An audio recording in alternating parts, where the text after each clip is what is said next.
இந்த துல்லாத மனமும் தொல்லும் 25 வருட விழாவை ஏற்பாடு செய்த என்னுடைய மதிப்பிற்குரிய தேசிங்க ராஜாவின் தயாரிப்பாளர் ரவிச்சந்திரன் அவர்களுக்கும், இந்த விழாவை சிறப்பிக்க வருகை தந்திருக்கும் என்னுடைய திரை குடும்பத்திற்கும், என்னை துல்லாத மனமும் தொல்லும் மூலம் என்னை இயக்குனரை அறிமுகப்படுத்திய super good films RB Choudary sir அவர்களுக்கும், என் முதல் படத்தில் எனக்கு ஹீரோவாக அமைந்த தளபதி விஜய் அவர்களுக்கும், அதில் என்னுடன் இணைந்து பணியாற்றிய அனைத்து டெக்னீஷியன்களுக்கும், என்னை ஊக்குவித்து இன்றளவும் என்னுடன் பயனளிக்கும் என் நண்பர்களுக்கும், என்னுடைய அனைத்து விஷயங்களிலும் நிறைகுறை தெரியாமல் என்னை திரைத்துறையில் பயணிக்க செய்யும் என் குடும்பத்தாருக்கும், இந்த விழாவில் என்னை பேசும் அளவிற்கு வெற்றியை கொடுத்த ரசிகர்களுக்கும், இந்த துல்லாத மனமும் தொல்லும் 25வது ஆண்டு விழாவில் தேசிங்க ராஜா அறிமுக விழாவிலும் நன்றி சொல்ல கடமைப்பட்டிருக்கிறேன். என்னுடைய அன்பை ஏற்று இந்த விழாவிற்கு சிறப்பிக்க வந்திருக்கும் என் குருநாதர்களுக்கும், திரை ஜாம்பவான்களுக்கும், என் நண்பர்களுக்கும், ஊடக நண்பர்களுக்கும் வருக வருக என்று வரவேற்று நன்றியை தெரிவித்துக் கொள்கிறேன். நான் குருநாதர்களாக ராபர்ட் ராஜசேகர், பன்னீர் அவர்கள், பாண்டியன் அவர்கள், ராதாகிருஷ்ணன் பாத்தியன் அவர்கள், இவர்கள் அனைவருக்கும் இந்த தருணத்தில் என் மனமார்ந்த நன்றியையும் வணக்கத்தையும் தெரிவித்துக் கொள்கிறேன். இவங்க இல்லைன்னா இன்னைக்கு நான் இல்லை.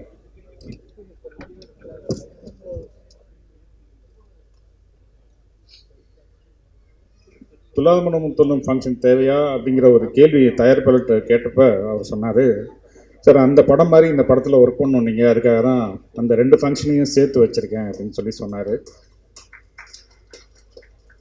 எனக்கு இந்த சினிமாவை தவிர வேறு வேலை தெரியாது, அதனால் கொடுத்த வேலையை ரொம்ப ஹார்ட் ஒர்க் பண்ணுவேன்.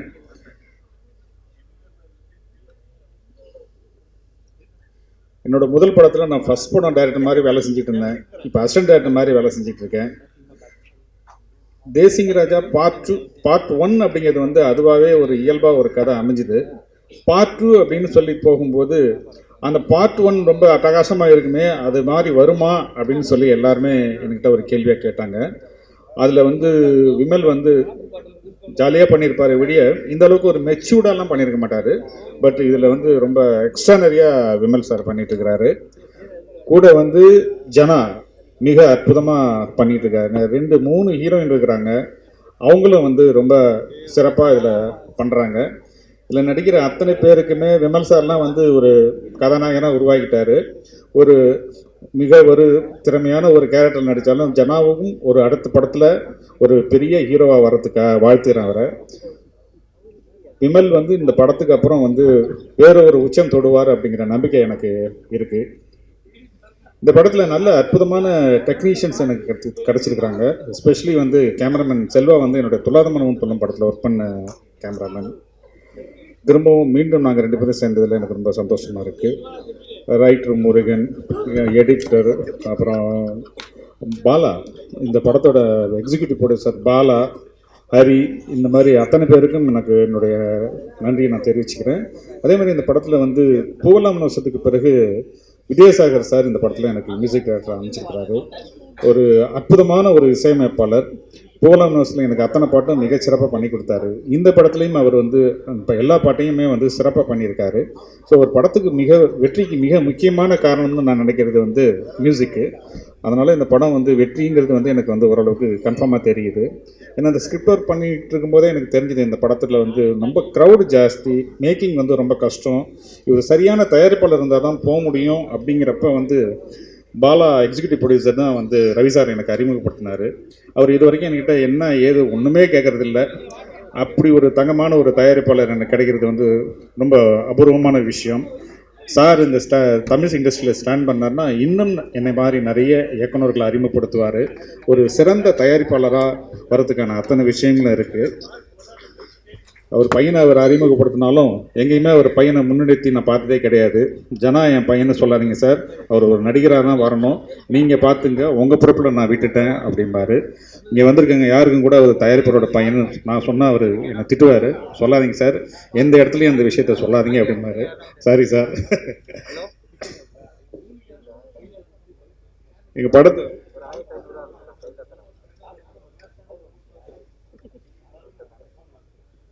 நான் 2-3 தடவை நான் பேசலாம் அப்படின்னு நினச்சிட்டு இருந்தேன், என்னை கடைசியாக ஓட்டிட்டீங்க. ஏன்னா ஃபஸ்ட் டைம் பேசிட்டு ஏதாவது விட்டுட்டேன்னா சொல்லுவாங்க, திரும்ப வந்து நான் பேசிடுவேன்.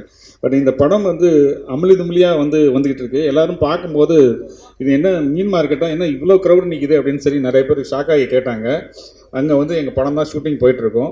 அத்தனை ஆர்டிஸ்ட் இந்த படத்தில்.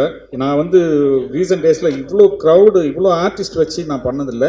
ஆனால் அத்தனை பேரும் பொறுப்பாக வந்து அவ்வளோ பேரும் தன்னுடைய கதாபாத்திரத்துக்கு ஏற்று, சரி இப்போ இந்த சீனில் வந்து விமல் பேசுகிறாரா, நான் ஒதுங்கி நிற்கிறேன்னு ரவியும், இல்லை ஜனா பேசுகிறாரா, நான் ஒதுங்கி நிற்கிறேன்னு என்னோடய ஹீரோயின்ஸும், அவங்க பேசுகிறாங்களா, சிங்கப்புலி கொஞ்சம் ஓரமாக நினைக்குவார், சரி அவங்க அந்த கேரக்டரை அதில் போகட்டும் அப்படின்னு சொல்லிட்டு அவங்களுக்கு மற்றவங்களுக்கு வழிவிட்டு அந்த சீனை அழகாக உள்வாங்கி, இந்த காமெடி ஆர்டிஸ்ட்டுக்கெல்லாம் வந்து நிறையா 2-3 படங்கள் பண்ணாலும் சரி, மிக அறிவில் சிறந்தவர்கள் இந்த காமெடி நடிகர்கள். ஏன்னா ஹீரோஸை பற்றி நம்ம சொல்லணும்னு அவசியம் கிடையாது. அவங்க வந்து ஒரு எப்போதுமே இப்போ ஒரு பெரிய ஹை லெவலில் இருப்பாங்க. பட் காமெடி ஆர்டிஸ்ட் வந்து வேற ஒரு வியூவில் அவங்க வந்து ரொம்ப திறமை வாய்ந்தவர்களாக இருப்பாங்க. ஸோ அப்படிப்பட்ட திறமை வாய்ந்தவர்கள்லாம் ஒன்று சேர்ந்து வரும்போது எனக்கு கொஞ்சம் பேர்டன் கம்மியாயிடும். ஏன்னா என்ன விஷயம் நம்ம பண்ண போகிறோம், இந்த சீக்வன்ஸில் நம்ம என்ன பண்ண போகிறோம் அப்படிங்கிறத வந்து பொதுவாக முருகன் போய் சொல்லி கொடுத்துட்டு வந்துட்டாரு அப்படின்னாக்க, அதே மாதிரி அவங்க எல்லாருமே அதை வந்து உள்வாங்கிக்கிறாங்க. உள்வாங்கிட்டு நான் கூட பயந்தேன், இவ்வளோ க்ரௌடு வச்சு ரீசெண்டாக நானே வந்து படம் பண்ணல. ஃபஸ்ட்டு தேசிங் ராஜாவாகட்டும், நான் எந்த படத்துலையும் வந்து இவ்வளோ க்ரௌடு வைக்கல. என்னமோ தெரியல, இந்த படத்தில் வந்து அவ்வளோ க்ரௌடு வந்துடுச்சு. நானே ரொம்ப பயந்தேன். ஆனால் க்ரௌடு உள்ள சீக்வன்ஸ் எல்லாம் வந்து எடிட்டிங் பண்ணி பார்க்கும்போது ரொம்ப அற்புதமாக வந்து ஒரு மேஜிக்காக வந்திருக்கு இந்த படம். இந்த படம் வந்து ஃபஸ்ட் பார்ட்டோட மிகப்பெரிய வெற்றி அடைங்கிறதுல எனக்கு ரொம்ப நம்பிக்கை இருக்குது. அதுக்கு மேலே இறைவனோட கையில் இருக்குது. ஏன்னா எந்த படத்தையும் வந்து நம்ம எவ்வளோ தான் உழைச்சாலும் அதுக்கு மேலே ஒரு பவர் இறைவன் அப்படிங்கிற ஒரு நம்பிக்கை எனக்கு இருக்குது. ஸோ அதனால் வந்து நான் என்னுடைய பாட்டை நான் நல்லா பண்ணியிருக்கேன். இந்த படத்தில் ஒர்க் பண்ண அத்தனை பேரும் அவங்களுடைய பாட்டு என்னங்கிறத தெரிஞ்சு ரொம்ப சிறப்பாக வந்து இதை பண்ணியிருக்கிறாங்க. இந்த படத்தில் பார்ட்டிசிபேட் பண்ண அத்தனை நடிகர் நடிகைகளுக்கும், டெக்னீஷியன்களுக்கும், என்னுடைய தயாரிப்பாளருக்கும், மீண்டும் இந்த விழாவுக்காக வந்திருக்க அத்தனை பத்திரிகை நண்பர்களுக்கும், என்ன இந்த 25 வருஷத்தில் இந்த இடத்துல கொண்டு வந்து வச்சுருக்கீங்கன்னா அதுக்கு மிக மிக முக்கியமான காரணம் இந்த பத்திரிகை நண்பர்கள் தான். ஏன்னா என்னை பற்றி வந்து எங்கேயாவது எப்போயாவது தான் நியூஸ் வந்தால் அது வந்து ஏதாவது ஒரு பாசிட்டிவான ஒரு விஷயமாக தான் இருக்கும். ஸோ அந்த அளவுக்கு என்னை வந்து ரொம்ப வழிநடத்தி சென்ற பத்திரிகையாளருக்கும் மீண்டும் என்னுடைய நன்றியை தெரிவிச்சுக்கிறேன். பொதுவாக விழா அப்படின்னா நான் வந்து ஓடி ஒதுங்கிடுவேன். என்னுடைய படங்களுக்கு சக்ஸஸ் மீட்டு கூட நான் வச்சது கிடையாது. இது தயாரிப்பாளர் ரவிச்சந்திரன் சாரும் பாலாவும் ஹரியும் சேர்ந்து பிடிவாதமாக பிடிச்சி பண்ணதுனால தான் வந்து இந்த துலாதமனம் துள்ளும் தேசிங் ராஜா பார்ட் 2 அப்படிங்கிறத சேர்த்து இந்த ஃபங்க்ஷன் நான் வச்சேன்.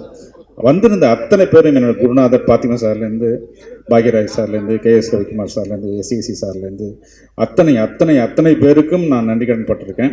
அவங்க முன்னாடி எல்லாத்தையும் பேசி ஏதாவது அவங்கக்கிட்ட நன்றி சொல்லிடலான்னு பார்த்தா அதுக்கு முன்னாடி அவங்க எல்லாருமே இருந்து வாழ்த்திட்டு போனாங்க. வாஸ் சார் வந்து கட்டிப்பிடிச்சு பாராட்டிட்டு போனார். ஸோ இவ்வளோ பேரோட ஆசீர்வாதம் எனக்கு கிடைக்கும் போது எனக்கு வந்து ஒரு நல்ல ஒரு தெம்பு கிடைக்கிது. நிச்சயமாக நான் வந்து நான் வந்து மற்றவங்களுக்கும் பயனுள்ளவனாக இருக்கணும்னு நினைக்கிறேன். நான்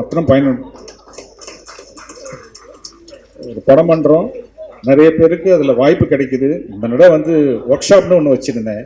இந்த ஒர்க் ஷாப்பில் வந்த மனிதர்கள்லாம் வந்து என்னை வந்து அழ வச்சுட்டாங்க. நிறைய பேர் வந்து நடித்து காமிச்சாங்க. சில பேர் வந்து இந்த கேரக்டர் இல்லைனாலும் வந்து ஒரு நடித்து காமிச்சிட்டு போயிடுறேன் சார், எனக்கு அது போதும் அப்படின்னு நடித்தான். அப்படி அவங்க நடிக்கிறத பார்க்கும்போது எனக்கு கண்ணில் தண்ணி வந்துடுச்சு. ஏன்னா புடி வந்து வெறிகொண்டு நடிப்புக்கு வந்திருக்காங்க அப்படிங்கிறது வந்து நான் வந்து இது வரைக்கும் பார்த்ததில்லை. ஏன்னா இதில் 50 பேராக கூப்பிட்டு நான் ஒர்க் ஷாப் பண்ணேன். அவ்வளோ க்ரௌடு தேவைப்பட்டுச்சு எனக்கு. அப்படி வந்து நடித்தவங்கெல்லாம் வந்து நடிப்பதை பார்த்து வந்து நான் ரொம்ப மிரண்டு போயிட்டேன். நம்மெல்லாம் ஒரு சொகுசான வாழ்க்கையில் இருக்கோம். இன்னமும் வந்து நான் வந்து துலாதமனம் துள்ளப்போ வாய்ப்பு தேடி இங்கே தமிழ்வாணன் சொன்ன மாதிரி 2 பேரும் தான் பைக்கில் போவோம். அந்த மாதிரி வாய்ப்பு தேடி போகிற இவ்வளோ நண்பர்களையெல்லாம் பார்க்கும்போது எனக்கு திரும்பவும் வந்து ஒரு மன கஷ்டம் வந்துடுச்சு. அதனால் மேக்ஸிமம் எனக்கு வாய்ப்பு தேடி வரவங்கள விட்டுறக்கூடாது அப்படின்னு சொல்லி அசிஸ்டண்ட் திரும்ப சொல்லுவேன். ஆஃபீஸ் கதவு தட்டி யாராவது வந்தாங்கன்னா திருப்பி அனுப்பிச்சிடாத, ஏதாவது கேரக்டர் போட்டுருக்கேன். நன்றி. இந்த உணர்வுபூர்வமான விஷயத்தில் இவ்வளோ பேர் வந்து இந்த வார்த்தைக்கு ரொம்ப சந்தோஷமாக இருக்குது. Thank you sir. தயாரிப்பாளர் திரு பி. ரவிச்சந்திரன் அவர்களுக்கு ஒரு மிகப்பெரிய நன்றி. இயக்குனர் 7 அவர்களுக்கான இந்த 25 வருட சினிமா ராஜ்யத்தை சார் தயாரிப்பாளர் இன்னைக்கு ஒரு 5-6 பேர் தான் இருப்பாங்க. அதுவும் நியூ டைரக்டர்ஸ் அப்படின்னா வந்து கதை கேட்குறதோ படம் கொடுக்குறதோ, கதை பிடிச்சா கூட அவங்க வந்து கொடுக்க மாட்டாங்க. பட் அந்த கதை நல்லா இருக்குது அப்படின்னா அவர் வந்து சௌத்ரி சார் வந்து 100% கொடுத்துருவாரு அப்படிங்கிற நம்பிக்கை வந்து விதைச்சார். ஸோ நான் எல்லா இடத்துலையும் மிஸ் ஆகி வரும்போது கண்டிப்பாக இந்த இடத்துல எனக்கு ஓகே ஆகிடும்னு எனக்கு சொன்னிச்சு. ஒரே ஒரு விஷயம், சார் ட்ராக் சுரேஷ் சார் போயிருப்பாருன்னு நினைக்கிறேன். அவர் தான் என்னை வந்து ஆர்பி சௌத்ரி சார்கிட்ட கூட்டிகிட்டு போனார். ஸோ அந்த நாள் வந்து ரொம்ப அற்புதமான நாள். போய் கதை சொன்னேன், 100% ஓகே ஆச்சு. எனக்கு ஒரு வாழ்நாளில் மறக்க முடியாத ஒரு மனிதர். சார், இப்போ துள்ளாத மனமும் துள்ளும் இந்த இன்டர்நெட் காலகட்டத்திலையும் வந்து கொண்டாடப்படுது. அதாவது சோஷியல் மீடியா ரொம்ப வைரலாக இருக்கும்போதும் அந்த படம் இப்போ போட்டால் அப்படியே பார்த்தீங்கன்னா ஹேஷ்டாக் ட்ரெண்டிங் ஆகுது. ஸோ துள்ளாத மனமும் துள்ளும் டு லியோ வரைக்குமே பார்த்தீங்கன்னா விஜய் அவர்களோட ஜேர்னி ஒரு பிரம்மாண்டமான ஜேர்னி. உங்களோட 25 இயர்ஸும் வந்து அவ்வளோ சக்ஸஸ்ஃபுல்லாக போய்கிட்டு இருக்கு. ஸோ நீங்கள் சொல்லுங்கள் சார், இந்த காலத்து இளைஞர்களுக்கும் மறுபடி ஃப்ரெஷ்ஷாக படம் பார்க்குற மாதிரி ஒவ்வொரு முறையும் அந்த ஃபிலிம் அப்படி இருக்கு, அதை பற்றி என்ன நினைக்கிறீங்க? இல்லை, எனக்கு ஆச்சரியமாக தான் இருக்குது. இப்போ திரும்ப எத்தனை தடவை டெலிகாஸ்ட் பண்ணாலும் துள்ளாத மனமும் துள்ளும் எல்லாரும் உட்காந்து பார்க்குறாங்க. அது ஒரு படம் அப்படிங்கிறது வந்து ஜென்ரேஷனை தாண்டி இருக்கணும்னு நான் நினைக்கிறேன். ஸோ அந்த மாதிரி தான் என்னுடைய காமெடி படங்கள்லாம் வந்து அடுத்தடுத்த கட்டத்துக்கும் போயிட்டே இருக்கு. ஓகே சார், எல்லா ஆக்டர்ஸ் பற்றி பேசும்போது உங்களோட படத்தில் ஒர்க் பண்ண எல்லா ஆக்டர்ஸுமே பார்த்தீங்கன்னா ஒரு சூப்பர் ஹீரோஸாக மாறிடுறாங்க. அதுக்கு example Vijay sir and Ajith sir. பூவெல்லாம் உன்வாசம் இப்போவும் சரி, அவருடைய ஜேர்னியும் ரொம்ப அழகு. ஸோ நீங்கள் சொல்லுங்கள் சார், பூவெல்லாம் உன்வாசம் பற்றி சில ரீகால், உங்களுக்கு மறக்க முடியாத memory working with Ajith sir. அப்போ நான் பூவெல்லாம் உன்வாசம் பண்ணும்போது அது ஒரு ஃபேமிலி ஸ்டோரி. அப்போ வந்து எல்லாருமே விஜய் சார் அஜித் சார் எல்லாமே அப்கமிங்காக வந்துட்டு தான் இருந்தாங்க. அந்த படத்துக்கு வந்து அவ்வளோ பெரிய ஒரு பட்ஜெட்டு, அவ்வளோ பெரிய மியூசிக் எல்லாமே வந்து பண்ணுறதுங்கிறது வந்து எனக்கு இப்போ சரியான தயாரிப்பாளர் கிடைக்கல. ஆஸ்கார் ரவி சார் தான் அதை பண்ணார். 2 வீடு கட்டணும் அப்படின்னு சொன்னேன். ஒரிஜினல் வீடே கட்டிக்க அப்படின்னு சொன்னார். நம்ம செட்டு தான் போட்டேன், எக்ஸ்டீரியரில் போட்டு ஒரு மிக பிரபாகர் ஆர்ட் தான் போட்டார். வில்சன் வந்திருந்தான், அவர் தான் கேமராமேன். இந்த வித்யாசாகர் ஒரு அற்புதமான ஒரு மியூசிக் கொடுத்துருந்தாரு. அது கூட அஜித் சார் கூட சேர்ந்து பண்ணும்போது அஜித் சார் ஜோதிகா பேர் ரொம்ப அழகாக இருந்துச்சு. என்ற கூட எல்லாம் சொல்லுவாங்க. இவருக்கு சிவகுமார் சாருக்கு வந்து மருமகளாக அந்த படத்தில் அவங்க பண்ணியிருப்பாங்க. அது இப்போ கூட எல்லாமே சொல்லி காட்டுவாங்க. ஒரு அற்புதமான ஒரு படம் அது. சார், விஜய் சார் சமீபமாக பார்த்தீங்களா நீங்கள்? அதற்கப்புறமா நல்ல வேலை கேட்டிங்க, நான் எழுதி வச்சுருந்தேன், மறந்துட்டேன். இந்த ஃபங்க்ஷன் சம்மந்தமாக பார்க்கணுன்னு சொல்லியிருந்தப்போ நான் உடனே வர சொல்லியிருந்தார் சார். போய் உட்காந்து பேசுகிறேன், இதை பற்றி பேசுவார், அதை பற்றி பேசுவார். எல்லாம் இப்போ பண்ணிகிட்டு இருக்கிற படம், இந்த படத்தோட தயாரிப்பாளர், அவர் என்ன பண்ணியிருக்கார் சிங்கப்பூரில், இவ்வளோ டீட்டெயில் கேட்டு ரொம்ப நாட்களுக்கு அப்புறம் வந்து மனமிட்டு வந்து பேசிட்டு இருந்தார் Vijay sir. Thank you Vijay sir, உங்களோட பிஸி ஷெட்யூலில் என்னை கூப்பிட்டு உட்கார வச்சு இவ்வளோ விஷயம் என்கிட்ட பேசுனது நன்றி சார். ஓகே, அந்த ஆக்டர்லேருந்து ஆரம்பித்து சொல்ல மாதிரி எஸ்கே அவர்கள் இப்போ எல்லாருமே சொன்னாங்க ஒரு மிகப்பெரிய ஆக்டர் ஆயிருக்காங்கன்னு. ஸோ எஸ்கே அவர்களோட உங்களுக்கு இருக்கக்கூடிய ரேப்போ அண்ட் அந்த விஷயங்கள் பற்றி. சிவகார்த்திகேயன் கூட பண்ணும்போது அவருக்கு அது புதுசு, ஃபர்ஸ்ட் படம். எனக்கு வந்து ரீஎன்ட்ரி அந்த படம். ஸோ என்கிட்ட வந்து பட்ஜெட்டாக வந்து பெருசாக கையில் இல்லை. ஸோ ரொம்ப எக்கனாமிக்கலாக எங்கள் ஊர்லேயே கொண்டுட்டு போய் வச்சு ஷூட் பண்ணேன். நைட் ஷூட்டிங்லாம் நடக்கும். எங்கேயாவது வந்து திண்ணையில் அங்கெல்லாம் வந்து படுக்கிற மாதிரி நைட் 2 மணிக்கு ஷூட்டிங். ஆனால் ரொம்ப கம்ஃபர்ட்டாக எதுவும் கோச்சிக்க மாட்டார். இவனுக்கிட்ட இவ்வளோ தான் இருக்குன்னு தெரிஞ்சிடுச்சு. எல்லாம் எங்கள் ஊரில் இருக்கிற எங்கள் ரிலேஷன் வீட்டு திண்ணையிலலாம் நைட்டு 2 மணிக்கு படுத்துருப்பார். அதுக்கப்புறம் கூப்பிடுவோம், வருவார். ஸோ அந்த மாதிரி ஒரு டெடிக்கேஷனான ஒரு ஆர்டிஸ்ட். அந்த டெடிக்கேஷன் அப்போயே அவர்கிட்ட தெரிஞ்சுது. 2வது சேனல்லேருந்து வந்ததுனால காம்பேரிங்லாம் ரொம்ப அழகாக பண்ணுவார். ஸோ அது எல்லாமே அவருக்கு ஒரு பேசிக் திறமையாக அவருக்கு இருந்ததுனால இன்னைக்கு ஒரு உச்சத்துக்கு தொட்டிருக்கிறார். ஓகே சார், அது காமெடி பற்றி எல்லாருமே சொன்னாங்க. சாரோட காமெடி ஜானர் வந்து ஒரு சர்ப்ரைஸ் மாதிரி. ஆனால் படத்தில் நாங்கள் நிறைய சிரிக்கிறோம். ஆனால் நேரில் உங்களை பார்த்து ரொம்ப சிம்பிளாக எளிமையாக அந்த காமெடி எப்படி ஒர்க் அவுட் ஆகுது, அந்த மேஜிக் எப்படி நடக்குது? இல்லை, எனக்கு ரொம்ப ஹியூமர் சென்ஸ் ஜாஸ்தி. எங்கள் அம்மாவுக்கு அது இருக்கும், ரொம்ப அடிக்கடி பண்ணிகிட்டு இருப்பாங்க. ஸோ அதுவாக என்னன்னு தெரில, எனக்கு ரொம்ப ஹியூமர் சென்ஸ். யாராவது காமெடி சொன்னால் நான் சிரிச்சுக்கிட்டே இருப்பேன். ஸோ அதனால் வந்து அதான் இப்போ யாராவது ஒருத்தரை பார்க்கும்போது நான் வேறு ஒரு கோணத்தில் தான் நான் பார்ப்பேன் நான். ஸோ எல்லா விஷயத்துலையுமே ஒரு காமெடி இருக்கும். சின்ன சின்ன விஷயங்கள் ரொம்ப சீரியஸாக இருக்கிறப்ப மயில்சாமி சொல்லுவார், அவர் இறந்து போயிட்ட மயில்சாமி சொல்லுவார், ஒரு டெத்தில் நடந்த காமெடி என்கிட்ட சொல்லுவார். நான் உழுந்து சிரித்தேன் நான். ஸோ டெத்தை யார் எப்படி பார்க்குறாங்க, மயில்சாமி பாயிண்ட் ஆஃப் வியூவில் அந்த டெத்து வந்து எப்படி இருந்துச்சுங்கிறப்ப தான் ரொம்ப எனக்கு ஆச்சரியமாக இருக்கும். ஸோ எல்லாத்துலேயுமே காமெடி இருக்குங்கிறத மயில்சாமி மூலியமாக நான் வரேன். சரி, இன்னும் 2 முக்கியமான ஹீரோஸ் இருக்காங்க உங்களோட, விக்ரம் பிரபு சார் அண்ட் விஷ்ணு விஷால் அவர்கள். அவங்கள பற்றியும் சில வார்த்தைகள். ஏன்னா நீங்கள் மற்ற ஹீரோஸ் எல்லாரும் பற்றி பேசிட்டீங்க, விமல் சார்லேருந்து ஆரம்பிச்சு இந்த 2 பேர். விக்ரம் பிரபு வந்து ரொம்ப ஒரு அமைதியான ஒரு பையன். அவர் வந்து லண்டனில் படிச்சுட்டு வந்ததுனால ஒரு ரொம்பவும் ஒரு டீசெண்டாக அந்த இப்படி இருப்பார். பிரபு சார் வந்து ரொம்ப கலவைக்கில் இருப்பார். விக்கி கொஞ்சம் வந்து அப்படி இருப்பார். பட் ஆனால் நம்ம என்ன சொல்கிறோமோ வந்து கேட்டு நடிப்பார். தனியாக என்ன பிரபு சார் கூட்டிகிட்டு போய் நம்ம ஊர் நேட்டிவ் வீட்லாம் தெரியாது, வச்சு வாங்கிக்க அப்படின்னு சொல்லி ஃபைனலாக சொல்லுவார். நான் எது சொன்னாலும் கம்ஃபர்ட்டாக பண்ணி கொடுக்குற மாதிரி ஒரு அற்புதமான மனிதர் தான் விக்ரம் பிரபு. அதே மாதிரி விஷ்ணு விஷால் வந்து என் படம் பண்ணும்போது அவர் நிறைய ஆர்ட் ஃபிலிம் எல்லாம் பண்ணியிருந்தார். அதனால் வந்து என் படம் வந்து ஒரு 2 நாள் எனக்கும் அவருக்கும் செட் ஆகலை. அவர் செல்லாக்கிட்ட போயிட்டு என்ன ஓவராக என்னை பந்த பண்ண சொல்கிறாரு, நான் கொஞ்சம் அடக்கி வாசிச்சா வேணான்றாரு. என்ன நீ சார் என்ன சொல்கிறாரோ அதை பண்ணு, ஒரு 10 நாள் கழித்து எடிட்டிங்கில் வந்து பார்த்துட்டு உனக்கு பிடிக்கலன்னா அதுக்கப்புறம் நீ பண்ணு. அப்புறம் நான் சொன்னதை கேட்டு நடிக்க ஆரம்பிச்சிட்டாங்க. 10 நாள் கழித்து வந்து எடிட்டிங்கில் பார்த்துட்டு 2-3 நாள் திரும்ப வந்து உட்காந்து பார்த்துட்டு ரொம்ப ஹாப்பியாகி அதுக்கப்புறம் நான் சொன்னதெல்லாம் பண்ணார். லாஸ்ட் டே வந்து என்கிட்ட சொன்னார், சார் இந்த ஃபஸ்ட்டு டே ஷூட் பண்ணதை ரீஷூட் பண்ணிங்க சார் அப்படின்னாரு. ஸோ அந்த மாதிரி ரொம்ப ஒரு டெடிகேஷன், ஒரு ஆக்டிங்கில் ரொம்ப டெடிகேட்டடாக இருப்பார். மியூசிக் டைரக்டர்ஸ்க்கும் உங்களுக்கும் இருக்கக்கூடிய ரேப்போ பற்றி, ஏன்னா அவங்களோட எல்லா படங்களோட பாடல்களும் சூப்பர் டூப்பர் ஹிட். துல்லாத மனம் துள்ளும் பூவெல்லாம் ஒரு மாதம், ஜிவி பிரகாஷ், யுவன் சங்கர் ராஜா, வித்யாசாகர் அவர்கள், எஸ் ஏ ராஜ்குமார் சார் அவர்கள், பெரிய லிஸ்ட்டு. அதை பற்றி சொல்லுங்கள் சார். இசையமைப்பாளர்கள்லாம் எனக்கு மியூசிக் கம்போசிங், மியூசிக் ரெக்கார்டிங் அப்படின்னா ரொம்ப பிடிக்கும். ஃபஸ்ட்டு படத்துலேயே எஸ் ஏ ராஜ்குமார் சார் கிடச்சது எனக்கு ஒரு மிகப்பெரிய ஒரு அற்புதமான விஷயம். இன்றைக்கும் பார்த்தீங்கன்னா ராஜ்குமார் சார் இதில் அன்றைக்கி சொல்லிகிட்டு இருந்தாங்க, எந்த படம் ரிலீஸ் ஆனாலுமே வந்து அந்த ஆடியோ வந்து டிபிடி துல்லாத மனம் டிஎம்டிக்கு மேலேயா டிஎம்டி கீழேயா, ஆடியோ கம்பெனிஸில் சொல்கிறது டிஎம்டிக்கு மேலேயா டிஎம்டி கீழேயான்னு தான் வந்து ரெக்கார்டு வச்சுருக்கு. ஸோ அதுதான் ஒரு இடத்துல இருக்குது, அந்த டிஎம்டியோட ஆடியோ தான் வந்து டாப் லெவலில் இருக்குது அப்படிம்பாரு. ஸோ அப்படி ஒரு மியூசிக்கை கொடுத்த எஸ் ஏ ராஜ்குமார் கூட ஒரு அற்புதமான ஒரு ரிலேஷன்ஷிப்பே எனக்கு இருக்கும். நல்ல கவிஞர், நல்ல கதாசிரியர். அவர் எழுதின கவிஞர் ஒரு பேஸ் லிரிக்ஸ் அவர் கொடுத்ததை வந்து கவிஞர் வைரமுத்து பார்த்து அதிர்ச்சி அடைஞ்சு அவரை பீட் பண்ணணும்னு பண்ணது தான் அந்த இனிசை பாடுவார். சார், இப்போ ஃபர்ஸ்ட் ஷாட்டே நீங்க டான்ஸ் தான் ஷூட் பண்ணீங்க இல்லைங்களா, பாடல் தான் ஷூட் பண்ணீங்க. அப்போ ராஜு மாஸ்டர்லேருந்து ஆரம்பிச்சு இப்போ நம்ம படம் தேசிங் ராஜா 2 திரைப்படத்தில் தினேஷ் மாஸ்டர் வரைக்கும் அந்த ஜேர்னி பற்றி சொல்லுங்க சார். டான்ஸ் மாஸ்டர்ஸ் உங்களோட படம் இல்லை, அதில் நான் கொஞ்சம் புத்திசாலித்தனமாக ப்ளே பண்ணேன். ஏன்னா பெரிய டீமு விஜய் சார்லாம் வச்சு நம்ம பண்ணுறோம் அப்படிங்கிறப்ப எனக்கு ஃபஸ்ட்டு டே வந்து கொஞ்சம் நர்வஸாக இருந்தது. அதனால தான் துட்டு சாங்கை ஃபஸ்ட்டு டே நான் போட்டேன். எல்லோரும் கேட்டாங்கன்னா ஃபஸ்ட்டு சாங் எடுக்கிறேன், சீன் இல்லை எனக்கு முதல்ல டீம் செட் ஆகணும் அப்படின்னு சொல்லிட்டு ஃபர்ஸ்ட் டேயே சாங் போட்டேன். துட்டு பாட்டு தான், துட்டு சொல்லிடுச்சு படம் துட்டு அல்ல போகுது அப்படின்னு. ராஜி மாஸ்டர் எக்ஸ்ட்ரானரியாக அதை பண்ணுப்பார். நிச்சயமாக தினேஷ் மாஸ்டர் வந்து அதில் அசிஸ்டன்ட் ஒர்க் பண்ணியிருக்காருன்னு நினைக்கிறேன். அவரோட தினேஷ் மாஸ்டரோட வளர்ச்சி ரொம்ப அற்புதமான ஒரு வளர்ச்சி. நான் ஒரு அசிஸ்டண்டாக ஒர்க் பண்ணி அவருக்கு ஆக்சுவலாக நான் அசிஸ்டண்டாக தங்கியிருந்த ரூமில் தான் தினேஷ் மாஸ்டரும் தங்கியிருந்தார்.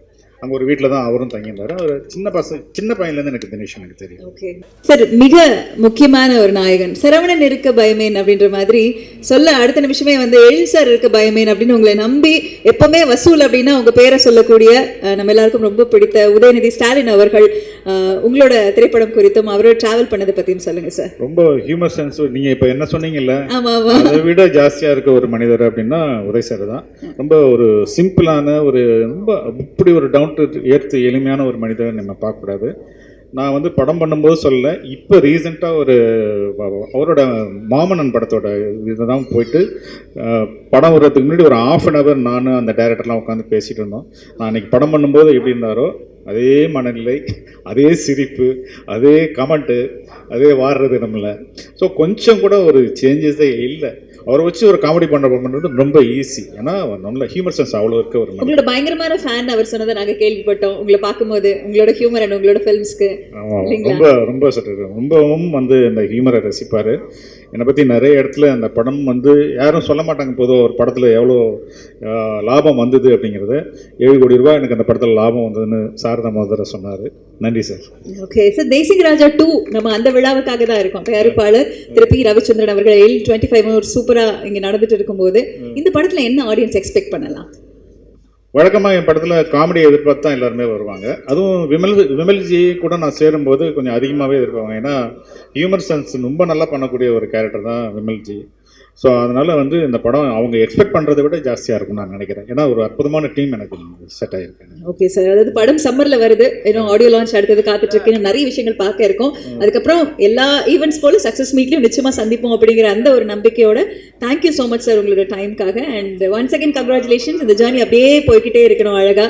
Thank you so much sir. Thank you. நம்மளோட 25 ஆண்டு விழாவும் தேசிங் ராஜா பட 2 ஃபர்ஸ்ட் லுக் வெளியீடு. இந்த நிகழ்ச்சியில் கலந்துக்கிறதுல ரொம்ப சந்தோஷமாக இருக்குது. இந்த நிகழ்ச்சியை ஏற்பாடு செய்த ப்ரொடியூசர் ரவிச்சந்திரன் சார் அவர்களுக்கும் அந்த டீம் எல்லாருக்கும் என்னோட நன்றி. அப்புறம் எழில் சார் கூட தேசிங் ராஜா பண்ணிவிட்டு இப்போ தேசிங் ராஜா 2 பண்ணுறேன். ஆமாம், அந்த படத்தோடு இந்த படத்துக்கு ரொம்ப இன்னும் எதிர்பார்ப்பு ரொம்ப இருக்குது. அதுமாரி இந்த படத்தில் அவ்வளோ ஆர்டிஸ்ட் நடிச்சிருக்கிறாங்க. ஒரு காட்சியாக இருந்தாலும் அது ஒரு ஆர்டிஸ்டாக போடணும்னு சொல்லி கிட்டத்தட்ட ஒரு 45-50 பேர் ஆர்டிஸ்டாகவே அதில் நடிச்சிருக்கிறாங்க. அந்தளவுக்கு இது வந்து பெரிய ஒரு நடிகர் பட்டாலுமே கொண்ட இந்த படம். எப்பவுமே ஒரு அண்ணன் ஷூட்டிங் போனோம்னா ஜாலியாக இருக்கும். அந்த சில ஷூட்டிங் தான் போகும்போது ரொம்ப சந்தோஷமாக போவோம், ரொம்ப ஜாலியாக இருக்கும். அதுமாரி எழிலண்ணன் இந்த ஷூட்டிங் போகும்போது அவ்வளோ சந்தோஷமாகவும் ரொம்ப எனர்ஜியாகவும் இருக்கும். அந்த மாதிரி எல்லா நடிகர்களையுமே வந்து ஒரு யாருமே வேஸ்ட் பண்ணக்கூடாதுன்னு நினைப்பார். சின்ன கேரக்டர் பண்ணாலும் சரி, பெரிய கேரக்டர் பண்ணாலும் சரி, எல்லாத்துக்கும் டைலாக் வரணும், எல்லாரும் ஸ்கோர் பண்ணணும் அப்படின்னு சொல்லி எல்லாத்துக்கும் ஒரு ஃப்ரீடம் கொடுக்கக்கூடிய டைரக்டர் அவரோட இன்னொன்று எவ்வளோ படம் பண்ணாலும் போர் அடிக்காது. அவர் வந்து ஒரு எப்படி இயக்குனரோட நடிகர்பாங்களோ அதேமாரி அவர் நடிகரோட இயக்குனர் அண்ட் தயாரிப்பாளரோட இயக்குனர். அண்ணன் வந்து இன்னும் பல ஆண்டுகள் 25, 30, 40, 50ன்னு சொல்லி 50வது பொன்விழா காணணும் அப்படின்னு சொல்லி வாழ்த்துக்கிறேன். தேசிங் ராஜா 2க்கும் எழிலண்ணனுக்கும் என்னுடைய வாழ்த்துக்கள். நன்றி. இந்த விழாவுக்கு வந்திருக்கும் அனைவருக்கும் வணக்கம். முதல்ல எல்லாருக்கும் தெரியும், நம்ம எழில் சாருக்காக முதல்ல வந்திருக்கோம் அண்ட் படத்தை வாழ்த்த வந்திருக்கோம். அதுக்கு முன்னாடி வந்து நான் வந்து ஒரு 2 பேரை வாழ்த்தணும்னு நினைக்கிறேன். எழில் சாருக்கு முன்னாடி எழில் சாருடைய 25 வருஷ பயணத்தை வந்து ஒரு விழாவாக எடுத்து அந்த விழாவில் அவரை சிறப்பிக்கணும்னு நினச்ச முதல்ல ப்ரொடியூசருக்கும் அந்த கதாநாயகனுக்கும் முதல்ல நான் வாழ்த்து தெரிவிச்சுக்கிறேன். இந்த ஒரு நல்ல எண்ணத்துக்காகவே உங்கள் படம் ரொம்ப நல்லா ஓடும் sir. Because Ezhil sir deserves it. அவர் பண்ண படங்கள்லாம் பல ஹீரோஸ்க்கு வந்து ஒரு மிகப்பெரிய சக்ஸஸையும் ஒரு நல்ல ஒரு பயணத்துக்கான ஒரு வழியையும் அமைச்சு கொடுத்தது. அதே மாதிரி தான் எனக்கும் அவருடைய பயணத்தில் நானும் ஒரு அங்கமாக இருக்கேன்னு நினைக்கும் போது ரொம்ப ரொம்ப சந்தோஷமாக இருக்குது. அண்ட் எழில் சார் பற்றி உங்கள் எல்லாருக்குமே தெரியும், அதுக்கு தான் இங்கே வந்திருக்கீங்க. எனக்கு தெரிஞ்சது வந்து என்னுடைய எக்ஸ்பீரியன்ஸில் வந்து அவர் ஸ்கிரிப்ட் நான் படிக்கவே மாட்டேன், அவர் சொல்கிறத தான் நான் கேட்பேன். ஸ்கிரிப்ட் படிக்கிறத விட சார் ஒரு தடவை நீங்கள் கதையை சொல்லுங்களேன், ஒரு படத்தை வந்து 10 தடவை பார்த்த மாதிரி இருக்குது சார், நீங்கள் சொல்கிறதே வந்து அவ்வளோ டீட்டெயிலாக சொல்வார், அவ்வளோ இயல்பாக சொல்வார், ஒவ்வொரு ஷாட் எப்படி நடிக்கணும்னு சொல்லுவார், என்ன எமோஷன்னு சொல்லுவார், ஒரு சின்ன காமெடி சீனை கூட அவ்வளோ ரசித்து அவர் வந்து சொல்லுவார். ஆனால் என்னன்னா அவர் சொல்லும் போது காது கொடுத்து நம்ம கேட்கணும், அது ரொம்ப கஷ்டம். ஏன்னா அவர் லாரி வந்து சார், ஒரு லாரி சார், என்ன சார், இல்லை ஓப்பன் பண்ணால் ஒரு லாரி வந்து ஃபேன் ஆஃப் பண்ணுங்க அப்படின்னு, அதுக்கப்புறம் இந்த லாரியிலேருந்து ஒருத்தன் இறங்க ஏசி ஆஃப் பண்ணுங்க, அப்புறம் சேரை பக்கத்தில் போயிட்டு சொல்லுங்க சார் அப்படின்னு. ஸோ எழில் சாருடைய அந்த ஒரு உணர்வு இருக்கு இல்லையா, கதை சொல்லும் போது அது உள்ள போயிடுவார், அந்த லொக்கேஷன் உள்ள போயிடுவார், அந்த சீன் உள்ள போயிடுவார். அப்போ நம்ம காது கொடுத்து கேட்கணும். அப்படியே கேட்டா ஒரு நல்ல படத்தை பார்த்தா ஒரு ஃபீல் கிடைக்கும். அவர் எப்போ கதை சொன்னாலும் சார் இன்னொரு தடவை சொல்லுங்க சார், சொல்லுங்க சார்னு கேட்பேன் நான். எனக்கு ரொம்ப பிடிச்ச படம் என்னுடைய கெரியரில் தீபாவளி. அந்த படத்தை வந்து எழில் சார் இயக்குனார். இன்னைக்கும் வந்து ஒரு திருப்பதி பிரதர்ஸ், நம்ம லிங்குசாமி சார் அவங்க பிரதரும் சேர்ந்து ஃபர்ஸ்ட் டைம் அந்த படத்தை வந்து ப்ரொடியூஸ் பண்ணாங்க. ஃபர்ஸ்ட் டைம் ப்ரொடியூஸ் பண்ணும்போது என்னை வந்து கூப்பிட்டாங்க. நான் வந்து சொன்னேன், உண்மையாகவே எனக்காக நீங்கள் ப்ரொடியூஸ் பண்ணுறீங்களா இல்லை எழில் சாருக்காக பண்ணுறீங்களா அப்படின்னு நான் கேட்டேன். ஏன்னா நான் வேற, நான் படங்கள் பண்ணுறது அதெல்லாம் வேற. ஆனால் எழில் சாருடைய கதை வந்து முதல் தடவை ஒருத்தர் வந்து ப்ரொடியூஸ் பண்ணணும்னு நினைக்கிறது வந்து ரொம்ப பாசிட்டிவாக நான் பார்த்தேன்.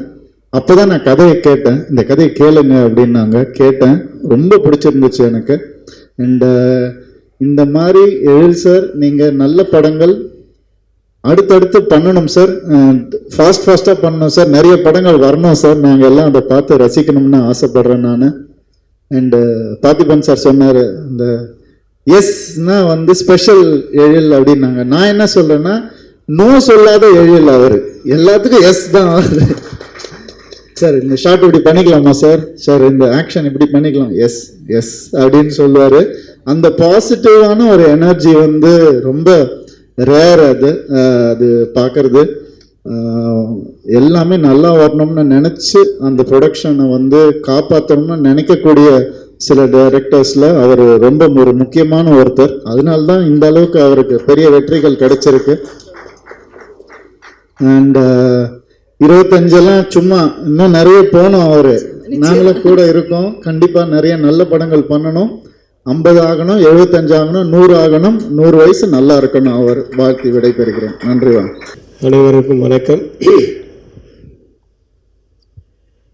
பாக்யராஜ் சார் யார்கிட்டயோ இடம் எங்கன்னு தெளிவாக கேட்டதாக சொன்னார். முதல்ல அவன் தெளிவாக இருக்கான்னு பார்த்துருக்கணும். அது மாதிரி தான் எல்லாருக்கும் நடக்கும். எனக்கும் நடந்திருக்கு. அவராக இந்த கோடம்பாக்கத்துக்குள்ளேயே எனக்கு அப்படியே ஆப்போசிட் சைடில் சொல்லிட்டாங்க. ஸோ இதெல்லாம் நிஜமாகவே லைஃப்பில் நடக்கிற விஷயங்களே நிறைய ஹியூமர் கலந்துருக்கும். அவர் எதுக்காக சொன்னார்னா எழில் வந்து ஹியூமர் சைடு போனது தான். ஆக்சுவலாக அவர் பிகினிங் ஸ்டேஜிலலாம் வந்து கொஞ்சம் ஒரு ஃபேமிலி சென்டிமெண்ட், அப்புறம் லவ் சென்டிமெண்ட்ஸ் அதில் தான் ரொம்ப கான்சன்ட்ரேட் பண்ணிகிட்டு இருந்தார். ஆனால் அவர் ஹியூமர் சைடு போகும்போது அது வரவேற்பு ஜாஸ்தி. அது என்றைக்குமே நிலைச்சுன்னு இருக்கும். ஹியூமர் வந்து எப்பவுமே சினிமாவுக்குன்னு வரும்போது, ஒரு என்டர்டெயின்மெண்ட் மீடியாவுக்குள்ளே வரும்போது மக்கள் வந்து மனசார சிரிச்சுட்டு அது பண்ணுறதுல அதில் ஒரு எப்பவுமே தனி அல்லாத ஒரு இன்பம் இருக்கும். ஸோ அந்த மாதிரி படங்கள் கொடுக்கும்போது ஒரு மினிமம் கேரண்டி இருக்கும். அதை எப்போ கையாள ஆரம்பித்தாரோ அதிலேருந்து அவருக்கு தோல்வி இருக்காது. தோல்வி இருந்ததில்லை, இனிமேலும் இருக்காது. எழில், நான் படித்த பள்ளிக்கூடம், நான் குடியிருந்த கோவில் அப்படின்னு சொல்லலாம். சூப்பர் குட் ஃபிலிம்ஸ் அங்கேருந்து தான் அவரும் வந்தார். ஸோ நாங்கள் அப்போ அங்கே சந்தித்தது கிடையாது. எங்களுக்கு அப்புறமா ரொம்ப வருஷம் கழித்து தான் அவர் அது உள்ளேருந்து வந்தார். ஆனால் நேற்று சௌத்ரி சாரை பார்க்கும்போது அவர் இப்போ ஒரு மலையாளத்தில் ஒரு படம் பண்ணிகிட்டு இருக்காரு, தெலுங்கில் ஒரு படம் பண்ணிகிட்டு இருக்காரு. அதுவும் நியூ ஃபேஸ் டைரக்டர் தான். இது எத்தனை டைரக்டர் சார், அதெல்லாம் யாரையா கணக்கு வச்சுருக்குது அப்படின்றது அவருக்கே தெரியல. ஸோ அப்படி new face directors, new face technicians, நிறைய ஆர்டிஸ்ட்டு இதெல்லாம் இன்ட்ரடியூஸ் பண்ண அவருக்கே கணக்கு தெரியல. அவர் இப்போ 98 படம் முடிஞ்சிச்சு. 100வது படம் மிகப்பெரிய படமாக அவர் படம் வரணும். அதுக்கு அவரே வெயிட் பண்ணிகிட்ருக்காரு. ஸோ அந்த ஸ்கூலில் இருந்து வந்த எழிலுக்கு வாழ்த்துக்கள் சொல்கிறதுக்காக தான் நான் இங்கே வந்தேன். இந்த சேம் டைம் தேசிங்க ராஜா ஆடியோ லான்ச் ஃபர்ஸ்ட் லுக் அந்த மியூசிக் டைரக்டர் வித்யாசாகர் சார் கூட நானும் பணிபுரிஞ்சிருக்கேன்.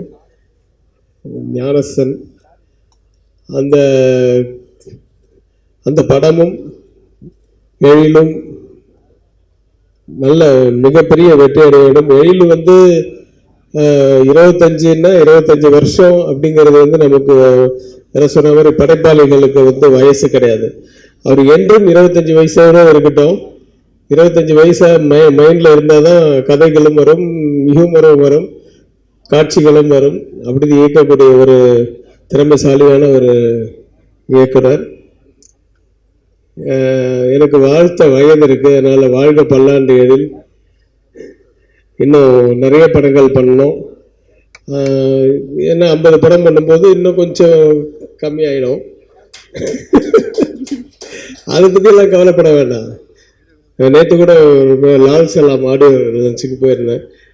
அதை பற்றியெல்லாம் கவலைப்பட்டாரா, இன்றைக்கி சூப்பர் ஸ்டாராக தானே இருக்கார். ஸோ அதுக்கு சம்மந்தம் இல்லை. அதனால் இது அடிக்கடி தரவாதீங்க. ஸோ வயசு ஆனாலும் என்றைக்குமே வந்து சினிமாக்காரங்களுக்கு அது ஒரு இளமை இது கொடுக்கும். காரணம் வந்து இந்த நம்மளுடைய கற்பனைகள், அந்த மாதிரி கற்பனைக்கு வயசே கிடையாது. ஏன்னா நம்ம சின்ன வயசில் பார்த்த அனுபவங்களை இன்றைக்கி பண்ணும்போது நம்மளும் அந்த சின்ன வயசுக்கு போனால் தான் அதை படம் பண்ண முடியும். ஸோ அதனால் அந்த வயசு வந்து என்றைக்குமே ஒரு காரணமாக இருக்காது. என்றைக்கும் இளமையான படங்களை எடுத்துகிட்டு இருக்கலாம். இளமையான படங்கள் தான் இன்றைக்கி நல்லா ஓடுது. இன்றைக்கி தேட்டர்லேயே வந்து ஜனங்கள் பார்க்கணுன்னா யூத்து தான் வந்து பார்க்குறாங்க. ஸோ அதனால் இளமையான படங்களை நிறைய எடுக்கணும். வாழ்த்துக்கள் எழில். என்னையும் அழைத்து இந்த விழா மேடையில் நிற்க வைத்ததற்கு நன்றி. நன்றி, வணக்கம். எல்லாத்துக்கும் என்னுடைய பணிவான வணக்கம். எழில் அவருடைய 25வது வருடம், அதுக்கப்புறம் தேசிங்க ராஜா படத்தினுடைய விழா ரெண்டும் சேர்ந்து நடந்துகிட்ருக்கு. எழில் அவர்களை முதல் திரைக்கு கொண்ட அந்த சந்தர்ப்பம் கொடுத்த சௌத்ரி சாருக்கு மனமார்ந்த நன்றி முதல் தெரிவிச்சுக்கணும். ஏன்னா அவர் நிறைய பேர்த்த இந்த மாதிரி நிறையா டெக்னீஷியன்ஸ் வந்து, அதுவும் டைரக்டர்ஸ் குறிப்பாக வந்து நிறைய பேர்த்த வந்து அவர் இன்ட்ரடியூஸ் பண்ணிக்காரு. அடுத்தபடியாக இப்போ இவ்வளோ சிறப்பாக இந்த 25வது வருடம் இந்த தயாரிப்பாளர் ரவிச்சந்திரன் அவர்களுக்கும் என்னுடைய நன்றியை தெரிவிச்சுக்கிறேன். எழில் அவர்களை பற்றி எனக்கு அதிகமாக தெரியாது, அதுதான் உண்மை. என்னென்னா அவர் படங்களை தெரிஞ்ச அளவுக்கு அவரோட நான் பழகிறதுக்கான வாய்ப்பு கிடைக்கல. ஆனால் ஒவ்வொருத்தரும் சொல்லும்போது அதை மட்டும் கேட்டுக்குவேன் நான். அவர் படங்கள் அதுதான் எனக்கு வந்து மிஸ் பண்ணாமல் படங்கள் வந்து நான் பார்த்துருக்குறேன். அவர் வந்து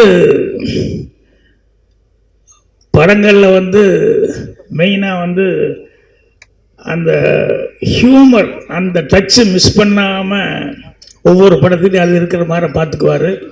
அதுதான் அவருடைய பெரிய பலம் அப்படி நான் நினைக்கிறேன். இப்போ அவர் படத்தில் மட்டும் ஹியூமர் இல்லை, நான் ஒரு ஃபங்க்ஷனுக்கு வரும்போதே ஹியூமராக தான் இருந்தது. என்னென்னா புறப்பட்டேன், முதல்ல இன்றைக்கி வெளியூர் இருக்கிறதா இருந்தேன், அப்புறம் இன்றைக்கி வெளியூர் போகிறது கேன்சல் ஆச்சு. அதுக்கப்புறம் காலையில் கேட்டேன், இல்லைங்க நான் வந்துடுறேன் அப்படின்னேன். புறப்படுற நேரத்தில் என்னுடைய மனைவி பொன்மாணிக்கு வந்தார். வந்தோடனே புறப்படுறீங்களா? ஆமாம் சார் வந்துடுறேன் மனைவி அப்படின்னேன். கரெக்டாக வந்துடுங்க அப்படின்னு சொல்லிட்டு அவர் வந்து ஏதோ ஒரு இடம் சொன்னார். இல்லையே இங்கே தானே அப்படின்னு சொல்லிட்டு நான் கேட்டேன். இல்லை தெளிவாக வந்து வேற ஒரு இடத்த சொன்னார். அப்புறம் என்ன மனைவி கொஞ்சம் கரெக்டாக இது பண்ணிக்க. இல்லை எனக்கு பிஆர்ஓ ஜான்சன் கரெக்டாக அனுப்பிச்சிட்டார் சார், நான் கையிலே வச்சிட்ருக்கேன், 4th floor அப்படின்னாரு. என்னடா இது அப்படின்னு சொல்லி கன்ஃபியூஸாக இருக்குது அப்படின்னு சொல்லிட்டு அப்புறம் எதுக்கும் இன்னொரு தடவை செக் பண்ணுங்க அப்படின்னேன். அப்புறம் செக் பண்ணிவிட்டு அவரை திட்டிகிட்டு இருக்காரு, இவரை திட்டிக்கிட்டு இருக்காரு. அப்புறம் கடைசியில் இல்லை இங்கே தான் இந்த ஹோட்டலில் தான் அப்படின்னாங்க. அப்புறம் வந்ததுக்கப்புறம் பார்த்தா நான் நேராக அப்படி போயிட்டேன். அப்புறம் அங்கேருந்து ஒரு ஆள் வந்து பிடிச்சி வந்து இங்கே இல்லை சார் ஃபங்க்ஷன் அங்கே நடக்குது அப்படின்னு சொல்லி கூப்பிட்டு வந்தேன். ஸோ அவர் சம்மந்தப்பட்டது எல்லாமே ஹியூமராக. அவர் அப்படின்னா அவருடைய படங்களில் அந்த ஹியூமர்கள் தான் எப்பவும் பேசப்படும். அது எனக்கு ரொம்ப பிடித்தமான ஒரு விஷயம். அப்புறம் அவரை பற்றி சொல்லும்போது எல்லாரும் என்ன, ஒருத்தர் கேரக்டர் வந்து ஈஸியாகவே வெளியே இருந்தால் கூட அவர்கிட்ட பழகினா கூட எப்போ இவ்வளோ ஹீரோக்களோட படம் பண்ணுறாரோ அதுலேயே வந்து எந்தளவு தன்மையாக பழகினா இத்தனை ஹீரோக்கிட்டையும் கால்ஷீட் வாங்கி படம் பண்ண முடியும் அப்படிங்கிறத வந்து ஈஸியாக நம்ம வந்து ஃபாலோ பண்ணிக்கலாம். ஸோ அவ்வளவு ஹீரோக்கள்கிட்ட வந்து அவ்வளோ தூரம் வந்து அவர் சித்திரலட்சுமன் கூட சொல்லிக்கிட்டு இருந்தார். திறமைகள் அப்படிங்கிறத விட அந்த பழகிற தன்மை, அந்த கேரக்டர் அப்படிங்கிறது வந்து ரொம்ப இம்பார்ட்டண்ட். ஸோ அவர்கிட்ட அந்த குணாதிசயம் வந்து ரொம்ப பாராட்டப்பட வேண்டிய ஒரு குணாதிசயம். ஸோ இப்போ வந்து கொஞ்ச நேரம் வரைக்கும் உடனே வந்து வாங்கினாங்க, இருப்பா கொஞ்சம் எழிலை பற்றி என்னென்னலாம் பேசுகிறாங்க கேட்டுக்கிட்டு வர்றேன் அப்படின்னா, இருந்தாலும் சீக்கிரமாக வந்து கூப்பிட்டாங்க. அதனால் அவர் வந்து அந்த தேசிங்க ராஜா படம் கூட வந்து ஹியூமருக்கு அதிகமாக விமல் இவங்கெல்லாம் வச்சு ஹியூமருக்கு அதிகமாக இம்பார்ட்டன்ஸ் கொடுத்து தான் எடுப்பார்னு நினைக்கிறேன். அப்புறம் வித்யாசாகர் எனக்கு ரொம்ப பிடித்த மெலடி, அவர் பாட்டு எப்பவுமே மலரே மௌனமாக அந்த பாட்டு எப்பவுமே ஹம் பண்ணிகிட்ருப்பேன். ஸோ அவரை பார்க்கும்போதெல்லாம் அந்த பாட்டு தான் எனக்கு மைண்டுக்கு வந்துக்கிட்டே இருக்கும், அவ்வளோ என்ஜாய் பண்ணி கேட்பேன். ஸோ அவங்க அந்த டெக்னீஷியன்ஸ் எல்லாத்துக்குமே என்னுடைய மனமார்ந்த வாழ்த்துக்கள் தெரிவிச்சுக்கிறேன். ஹியூமர் இருக்கிறது வந்து நிறைய நம்ம வந்து திங்க் பண்ணி பிடிக்கிறதுங்கிறத விட நம்மளை சுற்றி நம்ம கவனிச்சுக்கிட்டே இருக்கோம் அப்படின்னு சொன்னாலே அதுலேயே நிறைய விஷயங்கள் வந்து ஹியூமர் கிடைக்கும். என் ஆஃபீஸ் பையன் ஒரு பையன் வேலை பார்த்துருந்தான், காசி அப்படின்னு சொல்லிட்டு. நான் மேலே மாடியில் இருப்பேன், கீழே மேனேஜரு மற்றவங்களுக்கெல்லாம் ரூமு கீழே. ஸோ இன்டர்காமில் தான் யாருக்கிட்ட கீழே பேசணும் அப்படின்னு சொன்னால் இன்டர்காமில் தான் கூப்பிட்டு பேசுவேன்.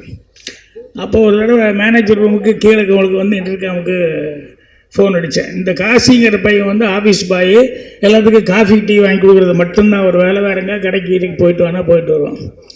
இப்போ மேலேருந்து நான் மேனேஜருக்கு ஃபோன் அடித்தேன். இப்போ பார்த்தா இவன் ஃபோன் எடுத்துட்டான், ஹலோ அப்படின்னா. அப்புறம் நான் கேட்டேன், யாருப்பா காசியா பேசுறது? ஆமாம் சார்ண்ணா. எப்போ உனக்கு என்ன வேலை? இல்லை சார் ஆஃபீஸ் பாய். அது யார் மேனேஜர் ரூம் தானே? ஆமாம். அப்புறம் எதுக்குப்பா அந்த ஃபோன் எடுத்தேன் அப்படின்னு. தப்பு தான் சார் அப்படின்னு வச்சுட்டு போயிட்டான். டேங்கிறேன், அவனை எங்கே மாடியிலேருந்து எங்கே வந்து தேடி பிடிக்க முடியும்? ஸோ அந்த டைமிங் அவன் சொன்னது வந்து எனக்கு ரொம்ப ஹியூமராக இருந்தது. அது மாதிரி ஹியூமருக்கு நம்ம வந்து வெளியே வந்து சினிமாவில் கூட நிறைய ஹியூமரு. சில நேரங்களில் இந்த கிழக்கே போகும் ரயில் படுத்தப்போ எல்லோரும் ரிகல்சர் பார்த்துட்ருக்குறோம். அந்த ராதிகா பூவரசம்பூ பாட்டுக்கு அந்த தூது போ ரயிலேன்னு லைன் வரும்போது அந்த லைனை அப்படியே பின்னால் பேக்ட்ராப்பில் வந்து ட்ரெயின் இருந்தால் நல்லாயிருக்கும் அப்படின்னு சொல்லி மேட்டுப்பாளையம் அங்கே ட்ரெயின் வர்ற ரயில்வே ட்ராக் வரமா எல்லாமே இப்போ பர்மிஷன் எல்லாம் கொடுத்து எல்லாம் வாங்குறது, அதெல்லாம் நிறைய பணம் கட்டணும். அதோட ட்ரெயின் அப்படி போகும்போது இப்படி ராதிகாவை வந்து ஒரு சின்ன மூமெண்ட் கொடுக்க சொல்லி பேக் ட்ராப்பில் போகிற மாதிரி எடுத்துக்கலாம் அப்படின்னு சொல்லிட்டு 4:30 மணிக்கு ஆகணுமோ ட்ரெயின் வரும்னு சொல்லிட்டு 2:30 மணிக்கு சாப்பிட்டு 2:30 மணி 3 மணிலேருந்து பாவம் அந்த பொண்ணு புதுசுங்கிறதுனால, அந்த நேரத்தில் ராதிகா புதுசுங்கிறதுனால கொஞ்சம் நேரம் கேப்பட்டா ஒரு ரிகல்சர் அப்படிம்பாங்க. உடனே நாகரா போடுவாங்க, ரிகல்சர் பார்ப்பாங்க. தூது போ ரயிலேன்னு டான்ஸ் ஆடிட்டே இருக்கும். ஒரு 5 நிமிஷம் 10 நிமிஷத்துக்கு ஒரு தடவை ட்ரெயின் வர்ற வரைக்கும் பண்ணிக்கிட்டே இருந்தாங்க. மிஸ்டேக் பண்ணிக்கூடாது, கரெக்டாக ட்ரெயின் ஒரு தடவை மிஸ் பண்ணிட்டோம்னா அப்புறம் நாளைக்கு தான் கஷ்டம், அது இதுன்னெல்லாம் சொல்லி திருப்பி டான்ஸ் ஆட வச்சுட்டே இருந்தோம். அதுக்கப்புறமா வந்து ட்ரெயின் வரும்போது ரெடி, மிஸ் பண்ணிடாத அப்படி இப்படின்னு சொன்னான். ட்ரெயின் பக்கத்தில் வரும்போது நாகரா ஆன் பண்ணாங்க. அது கீழே ட்ரெயின் வந்ததில் இந்த நாகரா சத்தமே கேட்கல. ராதிகா அப்படியே நின்றுக்கிட்டு இருக்கு. டைரக்டர் முழிக்கிறாரு, நாங்கள் என்ன எல்லாருக்குமே தெரியும். அது வந்து அந்த ட்ரெயின் சத்தத்தில் யாருக்குமே எதுவுமே கேட்கல. ராதிகாவும் திருத்தரும் முழிச்சிட்டு டைரக்டர் நாங்கள்லாம் அப்போ தான் ரியலைஸ் பண்ணுறோம், இந்த ட்ரெயின் வந்தால் இவ்வளோ பக்கத்தில் வரும்போது எவ்வளோ சத்தம் வரும். இது கொஞ்சம் கூட யோசிக்காமல் அதுக்கப்புறம் எல்லோரும் சைலண்ட்டாக அப்படியே பார்க்குறோம். எல்லாத்துக்குமே சிரிப்பு வந்துருச்சு. என்னென்னா இன்றைக்கி இப்போ அவ்வளோதான், ஒன்றும் பண்ண முடியாதுன்ட்டு. அப்புறம் அடுத்த நாள் வந்து வேறு எங்கேயோ தூரமாக ஒரு இடத்துல வச்சுக்கிட்டு அந்த ட்ரெயின் எங்கேயோ லாங் ஷாட்டில் வர்ற மாதிரி அதை கம்போஸ் பண்ணி எடுக்கிற மாதிரி வந்து. ஸோ அது மாதிரி ஹியூமருங்கிறது வந்து நம்ம நிறைய விஷயங்கள் நம்மளை சுற்றி நம்ம கவனிச்சுக்கிட்டே இருந்தாலே நமக்கு நிறையா ஹியூமர்கள் கிடைக்கும். ஸோ எழில் படங்களில் வந்து நிறைய அந்த இவருடைய வெள்ளைக்காரன் அது அந்த ஹியூமரை நினச்சி ரசிக்கிற அளவுக்கு எப்போ பார்த்தாலும் சிரிக்கிற அளவுக்கு நம்ம கவுண்டமணி செந்தில் அந்த வாழைப்பழ காமெடி மாதிரி அது எப்போ பார்த்தாலும் திருப்பி ரசிக்கிற அளவுக்கு இருக்கும். ஸோ அந்த ஹியூமர் வந்து இன்னும் அவரை வந்து 50 வருஷம் 75 வருஷம் ஆனாலும் அவருக்கு அந்த பேர் கிடைக்கிற அளவுக்கு கண்டிப்பாக அவர் படங்களை பண்ணுவார் அப்படின்னு சொல்லிட்டு அவர் அதிகமாக பழகினா கூட அவர் வந்து எல்லாத்துக்கும் நல்லா பழகிறார் அப்படின்னு சொல்லி கேள்விப்படும்போது அதே அவர் மேலே எனக்கு ஒரு மரியாதை. அதனால் அவருக்கு என்னுடைய மனமார்ந்த வாழ்த்துக்கள் தெரிவிச்சுக்கிறேன். அதே மாதிரி இருந்துட்டு தேசிங் ராஜா 2 அந்த டெக்னீஷியன், அந்த ப்ரொடியூசர் எல்லாத்துக்குமே என்னுடைய மனமார்ந்த வாழ்த்துக்கள் தெரிவிச்சுக்கிறேன். நன்றி, வணக்கம். வருகின்ற இளைஞர்களுக்கு இந்த இடத்துல நான் சொல்கிறதுக்கு எனக்கு வந்து தகுதி இருக்கின்ற நம்பிக்கையில் நான் சொல்கிறேன். ஒரு அப்பன் ஸ்தானத்தில் இல்லை ஒரு அண்ணன் ஸ்தானத்தில் வருகின்ற இளைஞர்கள் வந்து ஒரு கண்டென்ட்டோட வாங்க. அடுத்தது உங்களுக்கு ஒரு பொறுப்புணர்ச்சி இருக்குது. ஒரு பொறுப்புணர்வுன்னு சொல்கிறோம்ல, அந்த காலத்தில் ஒரு ரைட்டர் வந்தார், திரைக்கதை ஒருத்தர் எழுதுவார், டைரக்டர் ஒருத்தர். இப்போ எல்லாமே நம்ம பண்ணுறோம். இப்போ ஒரு எழுத்தாளர், ஒரு இயக்குனர்னா ஒரு நல்ல கண்டென்ட் போய் சேரணும். அந்த காலத்தில் ஒரு 10 தலையை வெட்டுறவன வில்லன்னு சொல்லுவோம். இன்னைக்கு அதே காரியத்தை ஹீரோ பண்ண வைக்கிறீங்க. இது எப்படின்னு எனக்கு புரியல.